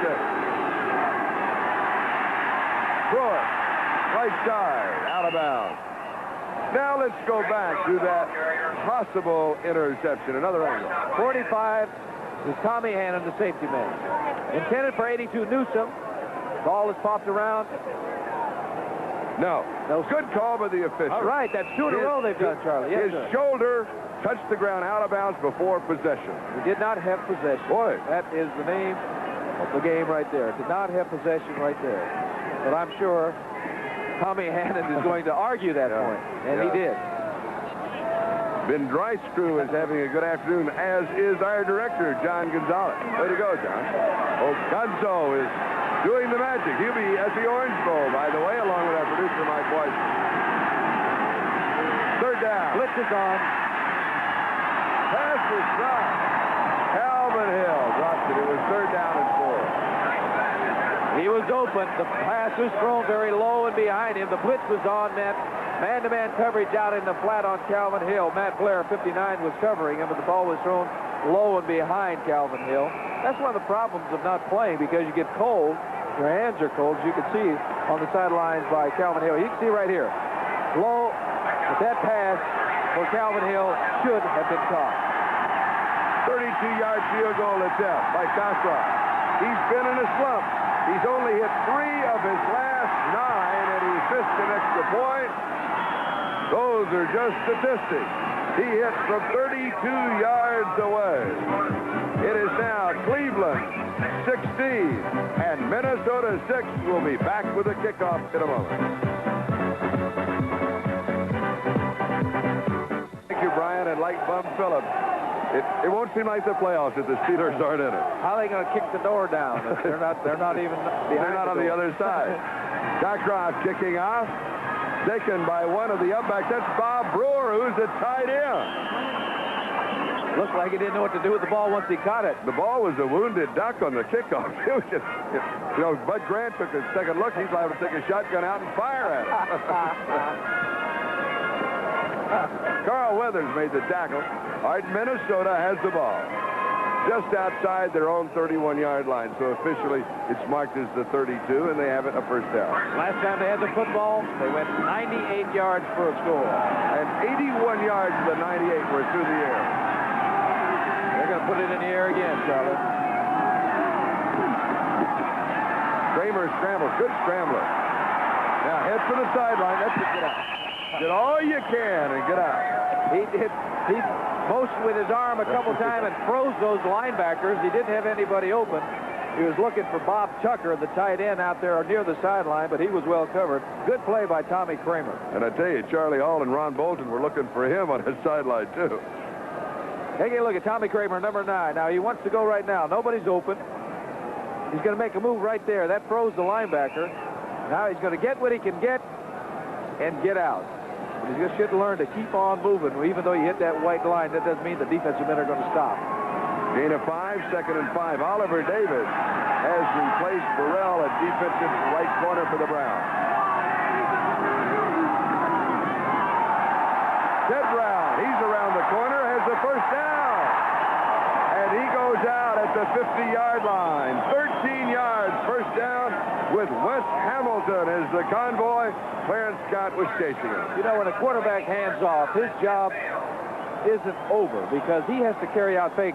When you rely on play-action passes, now he gives the ball, now he continues. See, like he has the ball, he wants to hold the linebacker and the defensive end on that side so they don't get involved in the pursuit and the tackle. And you just need to hold it for one step. That's right, just to get their attention. Now, after you do that, you take a look and see where they are. If they don't respect that fake, then later on, little bootleg, right? That's what Brian Sight scored on. Kramer has pressure throws, and the pass is complete. A gain of 5 to the 45. Going again to Ricky Young out of the backfield with Oliver Davis making the tackle. Robert L. Jackson was putting the pressure on as we pause briefly for station identification. This is the NBC television network. Fight back at 7:30 Monday on KNBC Los Angeles. This is Charlie Jones, Lynn Dawson with 5 minutes to go in the third quarter. Cleveland 16, Minnesota 6. The margin is 10. And remember, the winner of this game will be in the playoffs. Ted Brown. He'll get 2, maybe 3 yards, and that'll be all as Clay Matthews was there. Matthews on the tackle. All right, that time he was faking, and this was a screen pass. Kramer going back, he's getting set. He never really gets set up. But you see that Jackson is after him. He's watching the play, and he's not, I don't know, he's not too happy with the outcome. But they're in a situation now, 3rd and 3, so they need to pick up a first down. Ted Brown goes down, and he is limping. The rookie, Doug Pascal, replaces him as a running back. 3rd and 3. 4 receivers on the pattern. It's there. First down. 31-yard line. Sammy White. Ron Bolton and Oliver Davis had the coverage, but Sammy White was alone. He was all alone. You know, there's been a lot of slipping out there on the field this afternoon by both teams. I like the composure of Tommy Kramer. I haven't seen him perform so far this year. And he is cool back there. He's behind. He knows he has to throw the football, but he's not getting rattled. He played his collegiate ball at Rice. He's in his 4th year, #1 draft choice in '77, but only his 2nd year as a starter. 56% passer coming into the game. Ricky Young, 25-yard line, a gain of 6. It'll be 2nd down 4. Dick Ambrose makes the tackle.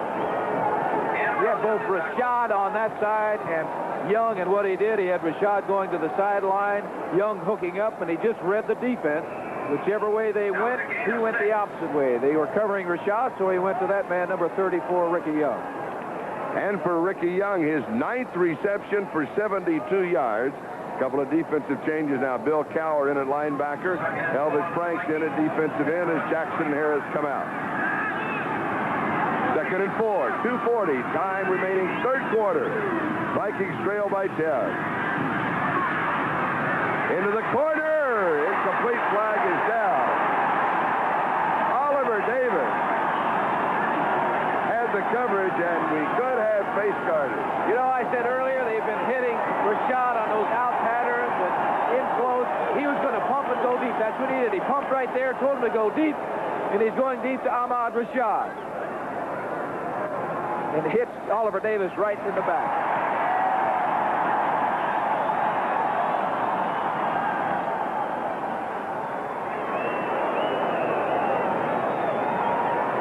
Defensive penalty. It's an automatic 1st down. They'll mark it at the 20. Let's Illegal contact, number 21. That's a 5-yard penalty and a 1st down. Illegal contact is not face guard. Well, what happened was he ran that out move, and he started up, and Oliver Davis knew he was going to be beaten, so he grabbed it, which was a good move on his part. Otherwise, it's 6 points for Minnesota. Saves a touchdown. Right. Take the 5 yards. Oliver Davis has replaced Burrell at right corner. Ted Brown is back in. Remember a moment ago, he went limping off the field. 20-yard line of the Browns. Fake of the draw. A little play action. Over the middle. Joseph to the tight end. Has it at the 10-yard line. Clarence Scott pulls him down. Clarence Scott was all over him, but that was an excellent throw by Tommy Kramer going to his big tight end. Number 81 is Joe Sensor. Ground level. Looking right there. Look at that throw. Right where it's supposed to be, right on the numbers. A fine reception and a 1st down for the Minnesota. No, they're going to say 2nd and about a foot. That's even better. Sensor going out. 5 receptions, 67 yards. He, by the way, was an outstanding college basketball center. His field goal percentage was almost 70%, which broke Lou Alcindor, now Kareem Abdul-Jabbar's record at UCLA in the collegiate rank. 1st down, Ricky Young, a couple of yards. Now go back to what you said. 2nd and a foot was better than a 1st down. Well, that's right. They got 2 downs, and they could pick up perhaps, 4 or 5 or 6 yards on that 2nd down situation. They had a free, I want to say, they had a free down. They could do whatever they want. Right. They could throw a play-action pass or try to get into the end zone in a hurry, knowing that Cleveland is going to be getting in a short yardage situation. So it is 1st and goal just outside the 8, rather than, in reality, what would have been 1st and goal at the 10. So what you're talking about now, the 2-yard advantage. Brown is the remaining back. And he carries, going inside to the 6-yard line. Charlie Hall with a tackle. It'll be 2nd down and goal to go. Now, remember the Vikings trail by 10. So right now, if you want to consider a tie and possible overtime, they need a touchdown and a field goal. So they could, if they do not go in the next 2, we'll take the field goal right here. Yes, I would say that Bud Grant would do that. Cowher comes in. Jackson goes out in the defense. 2nd down, goal to go. 6-yard line.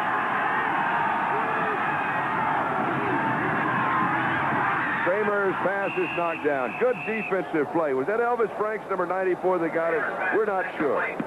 Maybe we can pick it up on the replay, but he was looking to go to Ahmad Rashad, but he was well covered on the play. Plenty of time. That ball should have been gone if he were open. Oops. 94, that is Elvis Franks, the man we were talking about. The rookie from Morgan State. Here we're taking another look. Let's make it, was that 94? Let's make it 91, Henry Bradley. Right. 6-yard line. Third down goal to go. It's there. No. Look, cannot hold on to it. I thought he had it. He was open by a step. The pass was high, and a flag is dropped on the play. Now, that was third down, remember. Remember, we were talking about possession of the football when the defensive safety man, Tommy Hannon, thought that he had it in the end zone. There was another situation right there. I don't know what the penalty is. We'll find out in just a minute. And as soon as we know, we'll let you know. In fact, we'll all listen to Ben Drive.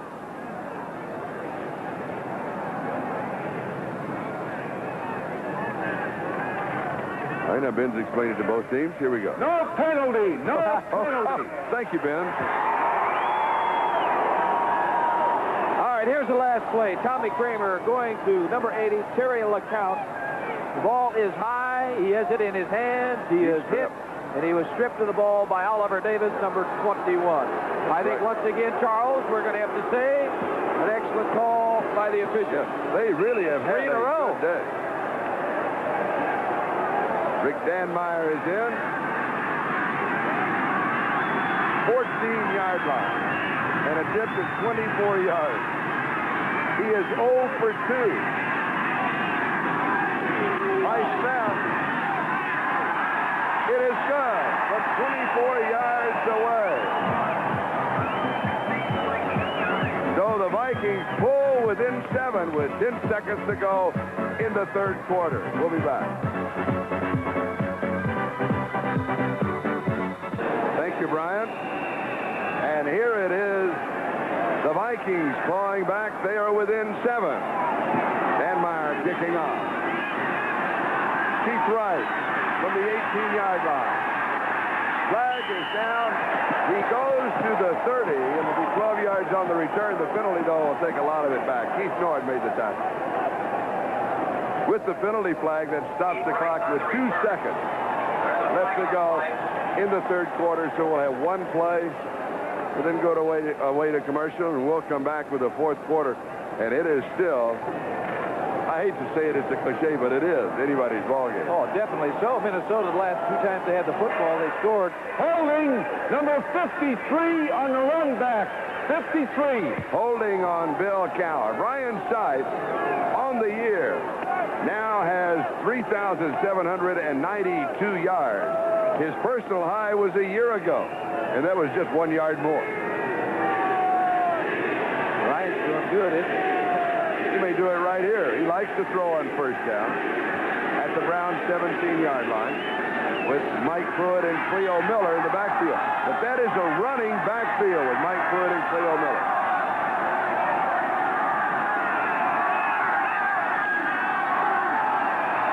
Mike Pruitt. 22-yard line, a gain of 5. It'll be second down and 5. That is the end of the third quarter. Cleveland 16, Vikings 9. We'll be right back after these messages from your local station.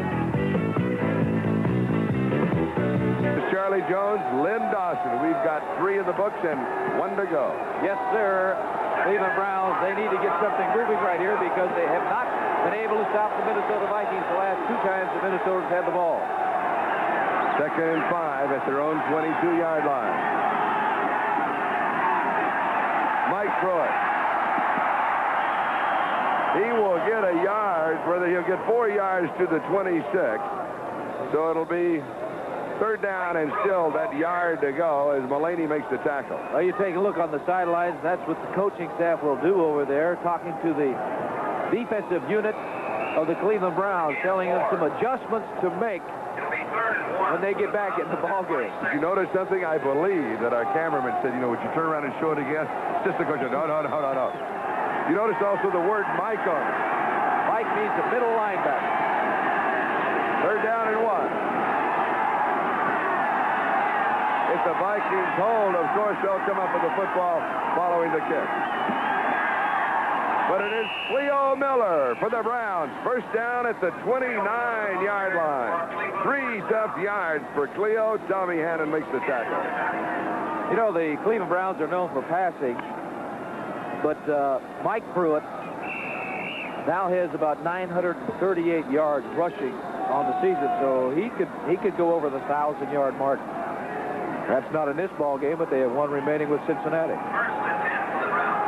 It'll be a first down at the 29-yard line. The Browns in their own territory.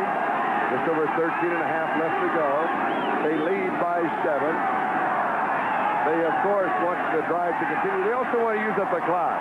Mike Pruitt, 6 yards to the 35-yard line.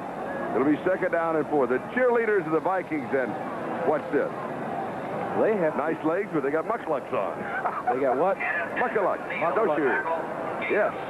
They're probably the toughest people out here. They may have it on their feet. But the rest of the body gets cold, too. You bet. You notice the Cleveland Browns, I'm sure that what they did on offensively, they said, hey, they're moving that ball on our defense, so we better go out and establish something and keep our defense on the sideline for a while. I think that's why they're running with the football right now.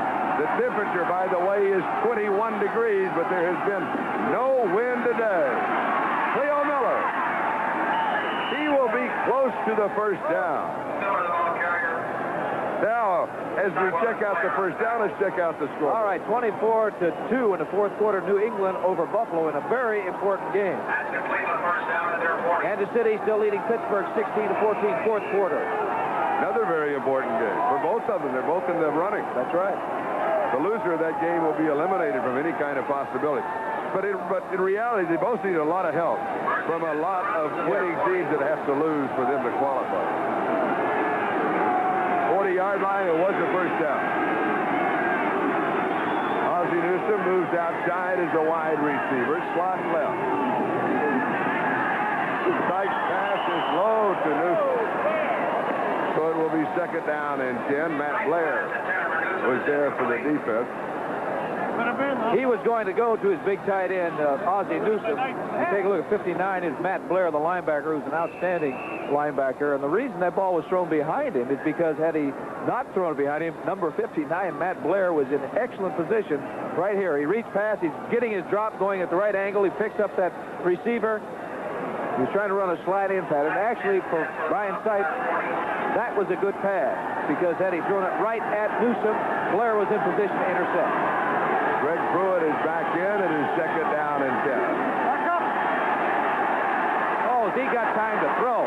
Goes to Mike Pruitt, and he misses it. Sykes really threw a bad pass with that much time.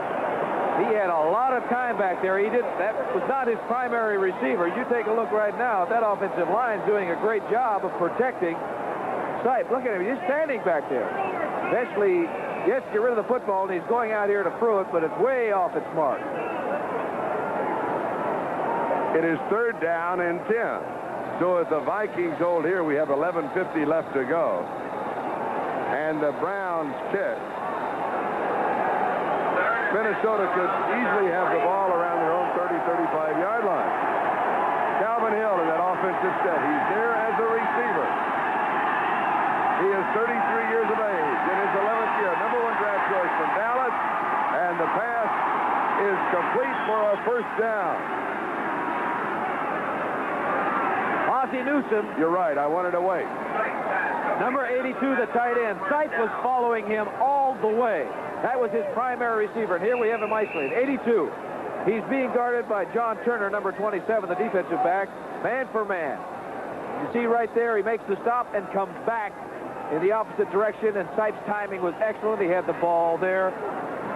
Turner was just a step away, but that's all that was necessary for the completion. And why did I spend all that time watching what Calvin Hill was doing? They're tricking him.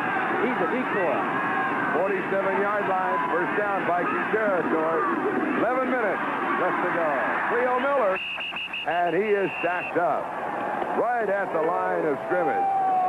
Leading the defense was James White, the defensive left tackle. What are the New York Jets doing today? Jets are leading New Orleans 20-14 in the fourth period. And what are the Saints doing? They same thing they've been doing every week. Be 0-15 if they don't look out. However, they really have played better the last. I've been on a couple of teams. You know, teams have had losing seasons, but that has to be murder for a player. Oh, Gain of a yard, 2nd and 9. I'll just casually mention at this time, Calvin Hill is in the backfield. Sight to throw. Calvin Hill open over the middle. First down at the 35-yard line. Gain of 11. Nord and Bruin with a tackle. You mentioned that number 35, Calvin Hill, was in the game. They don't go to him all of the time, Charlie, but they went to him that time. They had Ozzie Newsome clearing out the area, and they had Ozzie Newsome coming into the middle. See the offensive line protecting Forsyth. Blair was blitzing on the play, but it was an excellent throw to Calvin Hill. Another big first down for the Cleveland Browns. And for Calvin, that is his 3rd reception. He has total 44 yards, and he has a touchdown, his 6th of the year. It's at the 35-yard line. 9.5 minutes now left. Sight goes deep. Reggie Rucker in zone. Incomplete. John Turner has the coverage on Reggie Rucker. That was one of those plays kind of like Dave Logan. You remember that in the first half where he came up with it was underthrown somewhat? So was that play. Rucker was looking at it all the way. Turner was the man that was defending against this long bomb. See Rucker following it all the way. He sees it. The defensive man does not. And Turner did a good job of stripping him with a football. What was the tight end doing? Well, they were going deep. 82 Newsome is staying in the block, but he didn't do a very good job of it. Mulaney went right by him. 2nd and 10. Keith Wright is in as a wide receiver. Greg Pruitt. Good move. Oh, that looked like face mask. Yeah. Fighting his way in the face mask could well add some yardage. They had 3 flags were thrown. There were 3 officials that saw that play. Yeah, Pruitt was going in one direction. All of a sudden, he stopped and was going in the other direction because somebody grabbed a hold of the face mask. Which means an automatic first down. Here it is. Number 34, Greg Pruitt. He's hit. He avoids that tackle. Right there, right there. 43 is Nate Wright. Got a hold of the face mask. Now, it is either a 5 or a 15. It's a 5-yard if you grab it. It's 15 if you jerk it. He grabbed it. It's 5. First down. Personal foul, face mask, number 43. That's a 5-yard penalty and a first down. I like the way Ben Wright. Hey. There's no doubt about it. He tells you, doesn't he? He did. Good referee. He did at that. Yes. Mike Pruitt and Cleo Miller are now the running backs. 22-yard line. Dave Logan is back in as a wide receiver. Now 9 minutes and 16 seconds. A good drive for the Cleveland Browns. It really is. It's converting on 3rd down on this particular drive. Sites is doing a great job. Mike Pruitt. Wow! Did he bust through there? He'll have the first down. Let's see where they mark it. Fred McNeil makes the tackle. What about the Steelers? They aren't going down easily. It's 21-16. Pittsburgh is now in front. Rocky Blyer, an 11-yard run, put the Steelers in front of Kansas City in the 4th quarter, 21-16. Change coming out for the measurement. Mike Pruitt really flew through that hole that time. And he's from your alma mater. That's right. Purdue University. 12 carries, 61 yards per month. They're going to try to get him that 1,000 yards. Well, let's see. What does he need? 895 coming in. He can pick it up. He's got about, I know What's he got total? 56. 956. Well, if he breaks one. He's 44. Breaks one for 44. He's got it, right? But he also has the game next week at Cincinnati. I think the Browns are only concerned about this Right 13 yards that they have to go to get into the end zone. 2nd down and just about a foot. This could be a free down. Sites could throw in the end zone. That's what Lynn Dawson would do. And Mike Pruitt picked up the first down.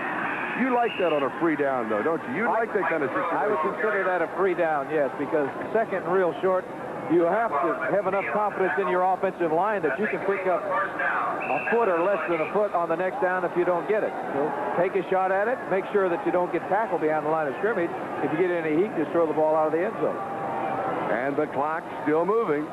8:13 and counting. Greg Pruitt comes back in.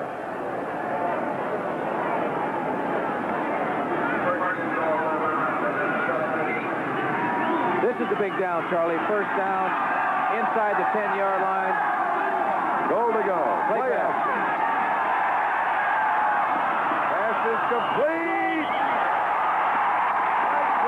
Rolling it down. They roll it down. Second down and goal to go. And Sipe ran to the bench and motioned everybody over. What's he motioning He wants for? the tight ends in the ball game, a short yardage situation. He wants the goal line offense in there, and that's what he's getting. Play action pass. I said first down is really important because it's difficult to run 8 yards in 3 plays. Gets the ball. The 43, Mike Pruitt, who's been very important in this drive. He's down right there. Now the ball coughs up. It's a good call once again by the officials, Charlie. Before the Browns threatening to go in. Mike Pruitt is in the end zone. Cleo Miller. Excuse me, Cleo Miller, I'm sorry. And for Cleo, that is his 3rd touchdown of the year. His first in the ball game. An 83-yard drive that used up a lot of time. 16 plays. Here it is, going into the end zone. They didn't need much. Just get a standoff by that offensive line, giving the ball to number 30, Cleophas Miller. And with his momentum going forward, he goes into the end zone. That is a big, big touchdown for the Cleveland Browns. That makes it 22-9. Cockcroft will attempt the point after. It is good. Well, they got a flag. It might be too much time. All right, well, let's hold the phone. Let's hold the phone. There's a flag down. We talked about the clock. It is holding against Cleveland. Now, on that drive of 83 yards in 16 plays, they used up more than half a quarter. 7 minutes and 54 seconds on that drive. Just as important as the score. Well, I tell you, it hurts the offense of Minnesota because they've been... Holding number 59. Holding on Charlie Hall. The wingman holding. That's a no-no. That's almost 8 minutes on that drive. Woo! Means Minnesota's been standing on the sidelines. They're cooling off, and they know they've got to go in and score a touchdown. Now an extra point attempt of 49 yards.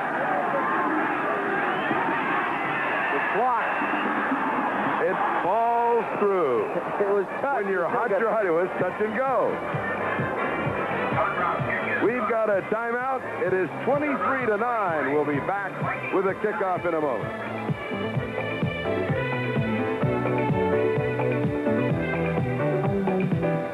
Eddie Payton's longest kickoff return this year is 59 yards. He needs to bust one right now. Look at that. Yes, sir. 7:54.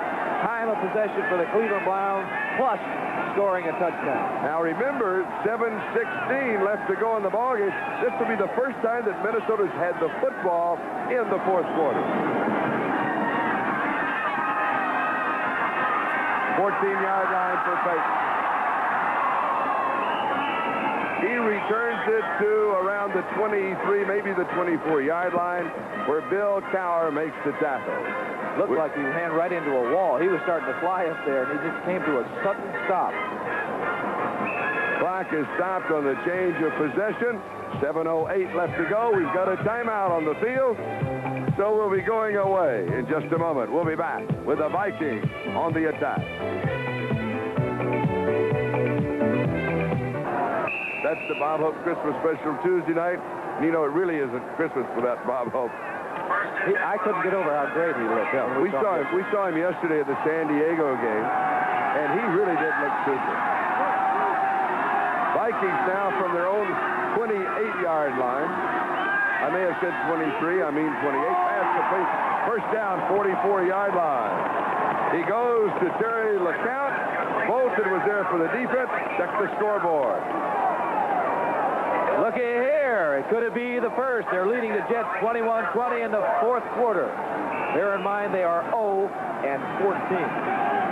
Changes in that defensive line as Ron Cruz and Elvis Franks are in. Pass is complete. Tight end, Joe Sensor. 48-yard line, gain of 4. Second down, 6. Dick Ambrose makes the tackle. They got their hurry-up offense, which I think is an excellent idea. They had 2 plays called when they went and got possession of the football.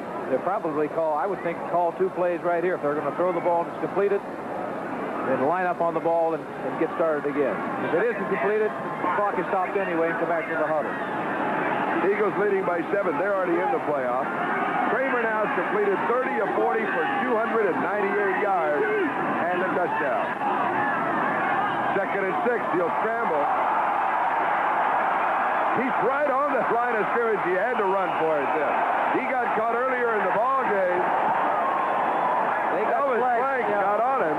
Now, in the rule book, when the quarterback is running and the quarterback slides, you can only touch him down. You really can't jump on him like you can a running back. Well, I That's guess the rule book call. To Elvis Franks, number 94.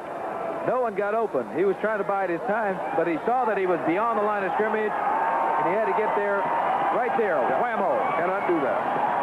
Not very nice. Personal foul on the defense, number 94, late hit. Takes the ball to the 30-yard line, first down. And do you know why that rule is in the book? Tell me why. Because, or you should tell me. I can because tell you. you are the man that got hit. Gentle Ben Davidson. Ben Davidson. I remember that. And he nailed you, didn't he? He tried to. He really did try to. And I think he did. Sammy White to the yard line. Good open field tackle by Clarence Scott. The ball is inside the 8. It'll be first down and goal to go. Well, I said I really like the composure of Tommy Kramer. He's staying back there getting some heat, but he makes an excellent throw to Sammy White. Look at here. Lofts it right over one defensive Cleveland Brown into the arms of Sammy White right there. An excellent throw. Clinton Burrell, 49, was up front. Clarence Scott, number 22, is deep, and he put it right between the 2 of them for a big completion. And they are moving. 23-yard gain. 7-yard line. First down goal to go. Pressure's on. Drops it off. He gets it to Ted Brown. Brown gets into the end zone for the touchdown. Vikings are right back in it. Bill Tower was putting the pressure on. That was a great reception and run. It was a low throw, a tough one to catch, and he broke the tackle of Charlie Hall, the linebacker out there, and jumped into the end zone. Minnesota is right back in the ball game with 5:01 remaining in this football game. 72-yard drive, 5 plays. That's why it was so important for Cleveland to hold that ball for almost 8 minutes and score a touchdown, because the defense of the Browns has not been able to stop Minnesota. 2 minutes, 13 seconds, that's all it took to get 6 points.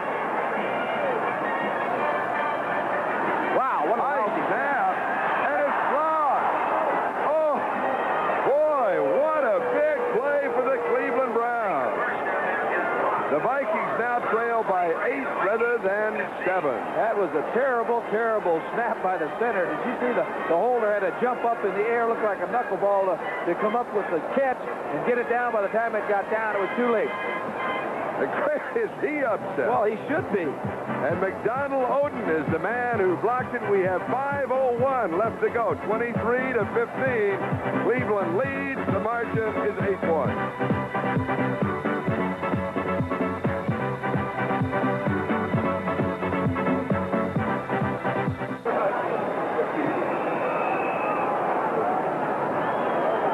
Left. Onside kick possibility? Yes. No. It's just a squib kick trying to break up the rhythm. It does. Browns will just fall on it at their own 26-yard line. Coming up next on NBC Sports, the exciting second half of today's doubleheader with the Oakland Raiders battling the Denver Broncos, or the Colts taking on the Dolphins. So check your local listings, the games and time in your area, all here on NBC Sports. Better idea, just stay with us, and you'll know what the second game is when it comes on. Number 58, Jim Langer, center. He's the one that snapped on that extra point. He's replacing Huff, who is a regular snapper, but he's out with surgery. But Jim Langer's an all-pro center. He snapped one against New Orleans. Yeah, I remember that. Game that went on forever on Christmas Day, right? I wish he'd have snapped it like that when Miami beat Kansas City many years ago. From the 27-yard line, Mike Pruitt gets the call. Did Did you notice? 34-yard line has 7, 2nd and 3. Studwell with a tackle. I imagine they'll stay on the ground. They just they want that clock to move. Did you notice that Pruitt, when he got through the hole, he had both arms around that football? Boy, what a big play that was, that extra point. 8-point difference with 4:30 remaining in this football game. Now, you mentioned a couple of times Cleo Miller, who scored a touchdown in the ball game. One of the reasons that he carries in short yardage situations is the fact that he does not fumble. Will we see him carry in this drive because of that fact? He does not fumble. That's right. Plus, he's an excellent blocker. Mike Pruitt, 35-yard line. Studwell again was there. It'll be 3rd down and a couple. But the clock is moving. 3:56 and counting. And time is running out on the Minnesota Vikings in this ball game. But remember that Detroit takes on Tampa Bay at home later on today. And next week, Minnesota is at Houston, and Detroit plays the other Bay, Green Bay. And any combination of a Minnesota win in the last 2 games or a Detroit loss would put the Vikings in the playoffs as the champion of the NFC Central. A Cleveland win here today means that they are in the playoffs. They have the first down. Pruitt picked it up. That is Mike Pruitt, and the clock continues on its inexorable march.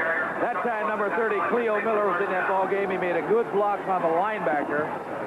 Made sure the linebacker did not get any penetration, and then Pruitt made the first down. That is a big first down for the Cleveland Browns. Less than 3 minutes remaining in this football game. They have an 8-point lead. What they have to do now is hold on to the football and do not give it to the Minnesota Vikings. And I look for sight to keep that ball on the ground.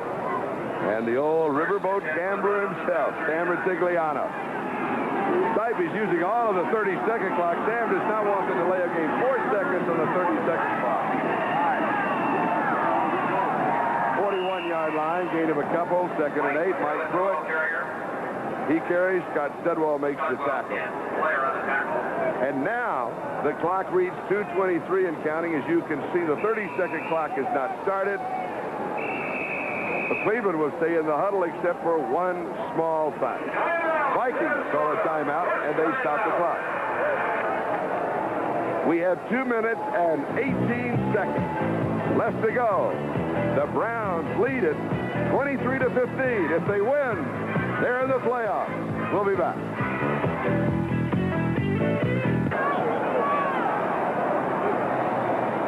It is Cleveland out in front, 23-15. The margin 8 points, 2:18 left to go in the ball game.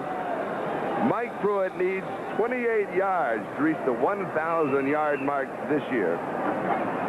Steve Dance, our NBC statistician, Ron Cadwell, and Jim Plumadahl, our 2 spotters today. Thank you, gentlemen. Outstanding job here in Viking territory. Look here. Throw on 2nd and 8. It's intercepted. Oh, my. Bobby Bryant has the interception, and that is his 50th interception in his 12-year career. Rucker, the intended receiver. He threw it right to him. That was supposed to be a screen pass to Cleo Miller out in the left side. He was covered. The outlet man is Reggie Rucker, and that's who Brian Sides went to. But he did locate that receiver. And I am really surprised that he even bothered to put the football in the air. Cleo Miller, number 30 to the right of your screen. That's who he wanted to go to, but he was well covered by a linebacker, and he hit Bobby Bryant right in the stomach with the football. Am I right? That is the Browns' first turnover of the ball game. Yes. Cleveland, 47-yard line, first down. 2:12 left to go. The Vikings down by 8. Pass is complete to Bob Tucker, and he holds on as Judson Flint takes him right over his shoulder. There's Brian Sides talking to Jim Schaffner, the offensive coach of the Cleveland Browns, trying to explain why he threw that ball to Bobby Bryant. We've got a timeout, the 2-minute warning given to both benches, and we'll be back in a moment. A little applause for the New Orleans Saints. Congratulations. Pass is complete. Ahmad Rashad. 18-yard line for a shot. Ahmad Rashad. 18 yards on the play. Boy, the Vikings are hot. 153. They're moving that ball right down the field. We have a Cleveland Browns player on the ground. That's number 20. That's Flint. Judson Flint down holding his leg. Another final is New England 24 and Buffalo 2. Run that back one more time. New Orleans did what? They beat the Jets 21-20. I didn't get the final. They won. And that's their first win. And we've got a timeout. And we'll be back in a moment. Exciting second half of today's doubleheader. You'll see either the Oakland-Denver game or the Miami-Baltimore game, so stay with us today. Tommy Kramer has completed 77% of his passes in this ballgame. Judson Flint was the injured player. He's been replaced by Autry Beeman. 77% for Tommy Kramer. Not too shabby. 357 yards. And the first down at the 19. Looping it into the corner, incomplete. That's a pass that only Sammy White could catch if he was a little bit taller. But it cannot be intercepted. Stops the clock, 1:48 remaining. Kramer just got rid of this football. He was looking to go to the right side. He's number 85. You see in your screen, that's Sammy White. He is not open. He's well covered by Clinton Burrell, number 49. So he just unloaded the football, throwing it out of bounds, stopping the clock, making sure Cleveland does not come up with it. Second and 10 at the 19. There's the time. 1:48 left to go. They can go to the end zone, Charlie, because they need 2 scores. So 3 points here is as good as a touchdown. It is dropped off to Ted Brown.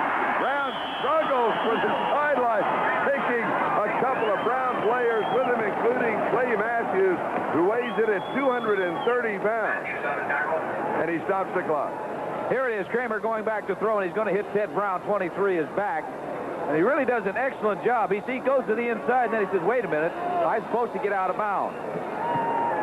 And there he is, carrying Clay Matthews out of bounds. He does, doesn't he? When you consider that Brown is 200 pounds, Matthews is 230. They're in different divisions. For Kramer, that was his 35th completion of the game. That ties his personal high. Third down, 3. Throws it there, touchdown. For Ahmad Rashad. That is his first touchdown in 10 ball games. His 4th of the year. That is amazing.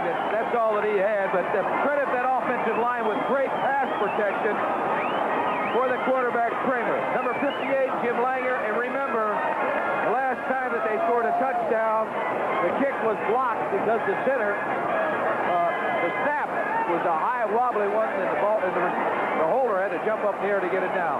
Generally, you try to get this off in 1.4 seconds.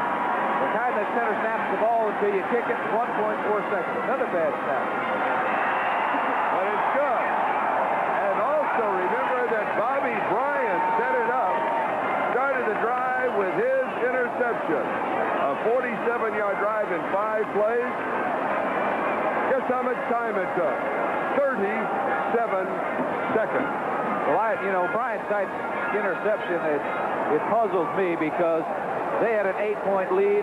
Minnesota would have to score twice. One of them would have to be a touchdown. And one thing you don't want to do, the one thing is give the ball to the opposition. If they're going to get anything, make them earn it.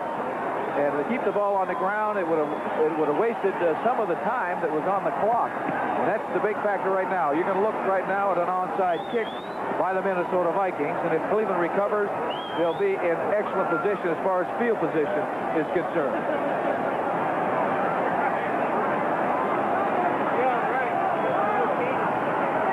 This is Charlie Jones, Lynn Dawson. We have 1 minute and 35 seconds left to go in the game. The Vikings have pulled within 1. Here is the touchdown scored just seconds ago. And Tommy Kramer, the quarterback, has all kinds of time back there. Look at him pumping. Finally gets it to Ahmad Rashad, number 28, who's having a super day today. His first touchdown, you say, in 10 ball games. And that is his 9th reception of the day. The reason that we have the 1-point difference is that there was a missed extra point. There have been 2 missed extra points, 1 on each side. Is that right? Yeah. Make it 3. 3 at Cleveland this one, and Minnesota 2. That's going to stay for the kicker. All right, Dino Hall is the D-back, but you can forget about him. Dan Meyer, onside kick, has to go 10 yards before the Vikings can recover. It was first touch after it went 9 yards, so automatically the ball goes to the Cleveland Browns. Dan Meyer simply did not kick it hard enough. Ryan Sight, the last time they had the football, threw it. And I'm sure he is questioning that decision right now. Of course, he isn't calling the plays. The plays are coming into the sidelines unless, you know, it's an automatic at the line of scrimmage. I do not look for Sight to put the football in the air right now. 1:35 remaining in this football. The ball at the Minnesota 44-yard line. Cleveland has a first down. 1:35 left to go with Mike Pruitt and Cleo Miller, the running back. They're blitzing. They're coming up after him with the linebackers. Cleo Miller to the 41. He has 3. It'll be second down 7. The Vikings stop the clock right here. They had the linebackers coming. Everybody was going after it. They've got to stop Cleveland. And they did on that first down. They're going to have to stop them from making a first down. All Cleveland had to do, really, is make the first down, and the game should be over. That is providing that they don't turn over the football by a fumble or an interception. Now, you've been in these conversations. What are they really saying? Particularly when I say, hold on to the football, don't fumble. I mean, is it that kind?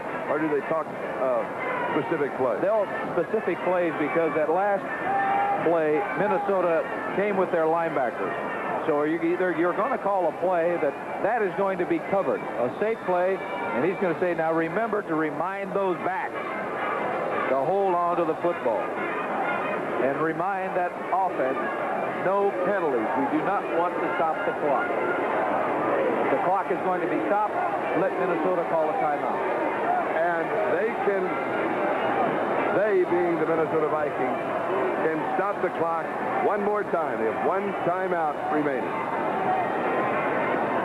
Also remember this, if the Browns hold on to this 1-point victory, they are in the playoffs, but the championship has not been decided. That will be decided next week. If they defeat Cincinnati, they are the champions. If they lose next week and Houston wins their last 2, including today, last we heard Houston was leading in the ballgame, then Houston is in, and the Browns would be the wild card. Mike Pruitt. Flag is down. That stops the clock. 36-yard line. Curtin off with the tackle, but the clock is stopped. Here's the Houston final. All right. Houston wins it 22-3, which means it is going to go down to the last week as far as determining the championship of the AFC Central Division. Illegal motion against the Browns. President of the Cleveland Browns, Art Modell. He should not be that worried. Well, he was a couple of minutes ago. He was smiling, but not now. He does worry, though. He does worry. Nice man. What did I just get through saying to the Browns? You can't turn the ball over or have a penalty because that stops the clock. 1:23. Now, they threw the left. On the offense, the right tackle. Right tackle is Cody Risen. And also bear in mind, the play went way to the left. He really wasn't involved in the play, but here again, it could be that maybe because of the noise, he didn't hear the count. But if you're away from the play, if anything, be late instead of early. Second and 12. 1:23 left to go. Vikings still with 1 timeout remaining. Mike Pruitt, 43-yard line. He has 3. It'll be 3rd down and 9. The Vikings will take the timeout here as Tommy Hannon makes the tackle. Vikings, they're out of timeout. However, it will be 3rd and 9. So they can run a play, they being the Cleveland Browns, and say that takes 10 seconds. 5 seconds to set the clock. They can wait 30 seconds before they kick. So the Vikings will end up possibly with the football, the neighbor of their own 20-yard line, with about 25 to 30 seconds left to go and no timeout. And they have to get within field goal range because they trail by 1. However, a first down changes all of that. First down, the game is over. Yeah. Do you throw? No, I wouldn't throw. 3rd and 9? No, I would take the percentages of running a play and letting that clock run down. You can even take a delay of game, because punting from that area, the important thing is don't get the punt blocked. Good point. Punting from that area 5 yards really doesn't make that much difference. But I would keep it on the ground and punt that ball. The worst thing you do is kick it into the end zone, and now Minnesota's got to go 80 yards to get some points. No timeout. Let me bring up just one other factor. When they get it, after this play, if they have to punt, and they're letting the clock go, and say there's no game, say it's 4th and 9 or 10, the Vikings can go offside, 5-yard penalty, but it stops the clock. And that does not carry an automatic first down. Calvin Hill is in, and he is a receiver. 3rd and 9. They run with it. It is not there. 36-yard line. It is not a first down. Studwell makes the tackle, but it is a 4th down and less than 5, so that takes away that possibility. 1 minute and counting. Time remains. A lot less than 5 yards to go. Oh, yeah. Charlie, it looks like a yard to go or Just so. a yard, maybe. Now, what about your riverboat gambler? He may be going for it right here I think and he running is. with the football. You bet. Either that or wind that clock down. 45 seconds remaining in the ball game. 20 on the 30-second clock. Now, Brian Sipe is looking at the sideline. He's also looking at the clock. He may let it go down to say 1 second, call timeout. Look at him. He's locating the official. 4th down and a couple. He's going to let 1 second go and say call timeout. 2. That's interesting. Give it to me. All right. With 1 second Now, to go, so Cleveland takes a timeout. Now they got an opportunity to go to the sidelines and make a decision.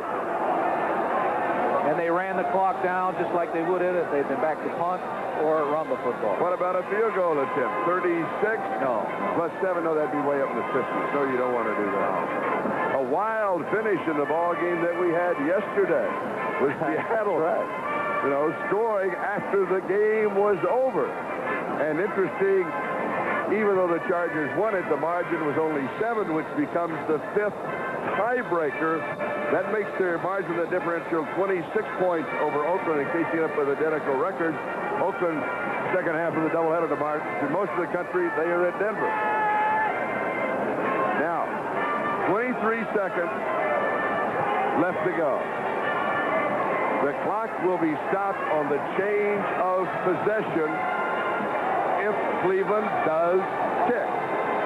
Well, they've got 2 yards to go. Why not gamble on the snap to the fullback? Snap to the fullback, and you go, and if you got the first down, the game is over. Well, because they're not going to be returning the ball. They're going after it. They're going after it by rushing the kicker. They got 11 men up there trying to block it. That's their only hope right now. And in addition, Dick Ambrose is the blocking back. High snap. Just a lazy floater that goes into the end zone. All right, now what is going to happen now for Minnesota, what they have to hope for is like yesterday, Charlie, a long pass with just 14 seconds remaining, a long pass and a penalty on the Cleveland Browns, which would keep the game going. That's their only hope right now. A penalty on the defense after time is run out extends the period. Penalty on the offense does not extend the period. You'll watch the Cleveland Browns secondary. They will be 30 yards deep, I'm sure, saying, all right, let them catch the football. We're not going to create any penalties, and we'll tackle them with 14 seconds and no timeouts. They got 3 men on the side. That's what they're going to do. They'll go deep to the far side.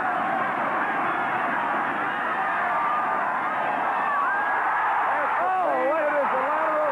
5 seconds, 6 and out of bounds. They are at the 46-yard line of Cleveland. They have 5 seconds. And what about that from Bud Grant? They call him Mount Rushmore. 39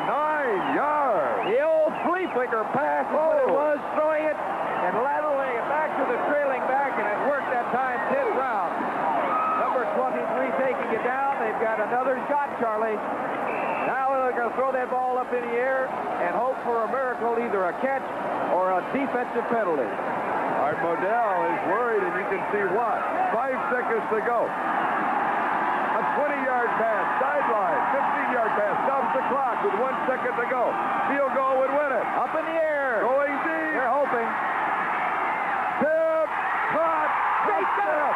You're kidding. The Vikings, they win it. Time is run out. Minnesota, they are the champions. Ahmad Rashad.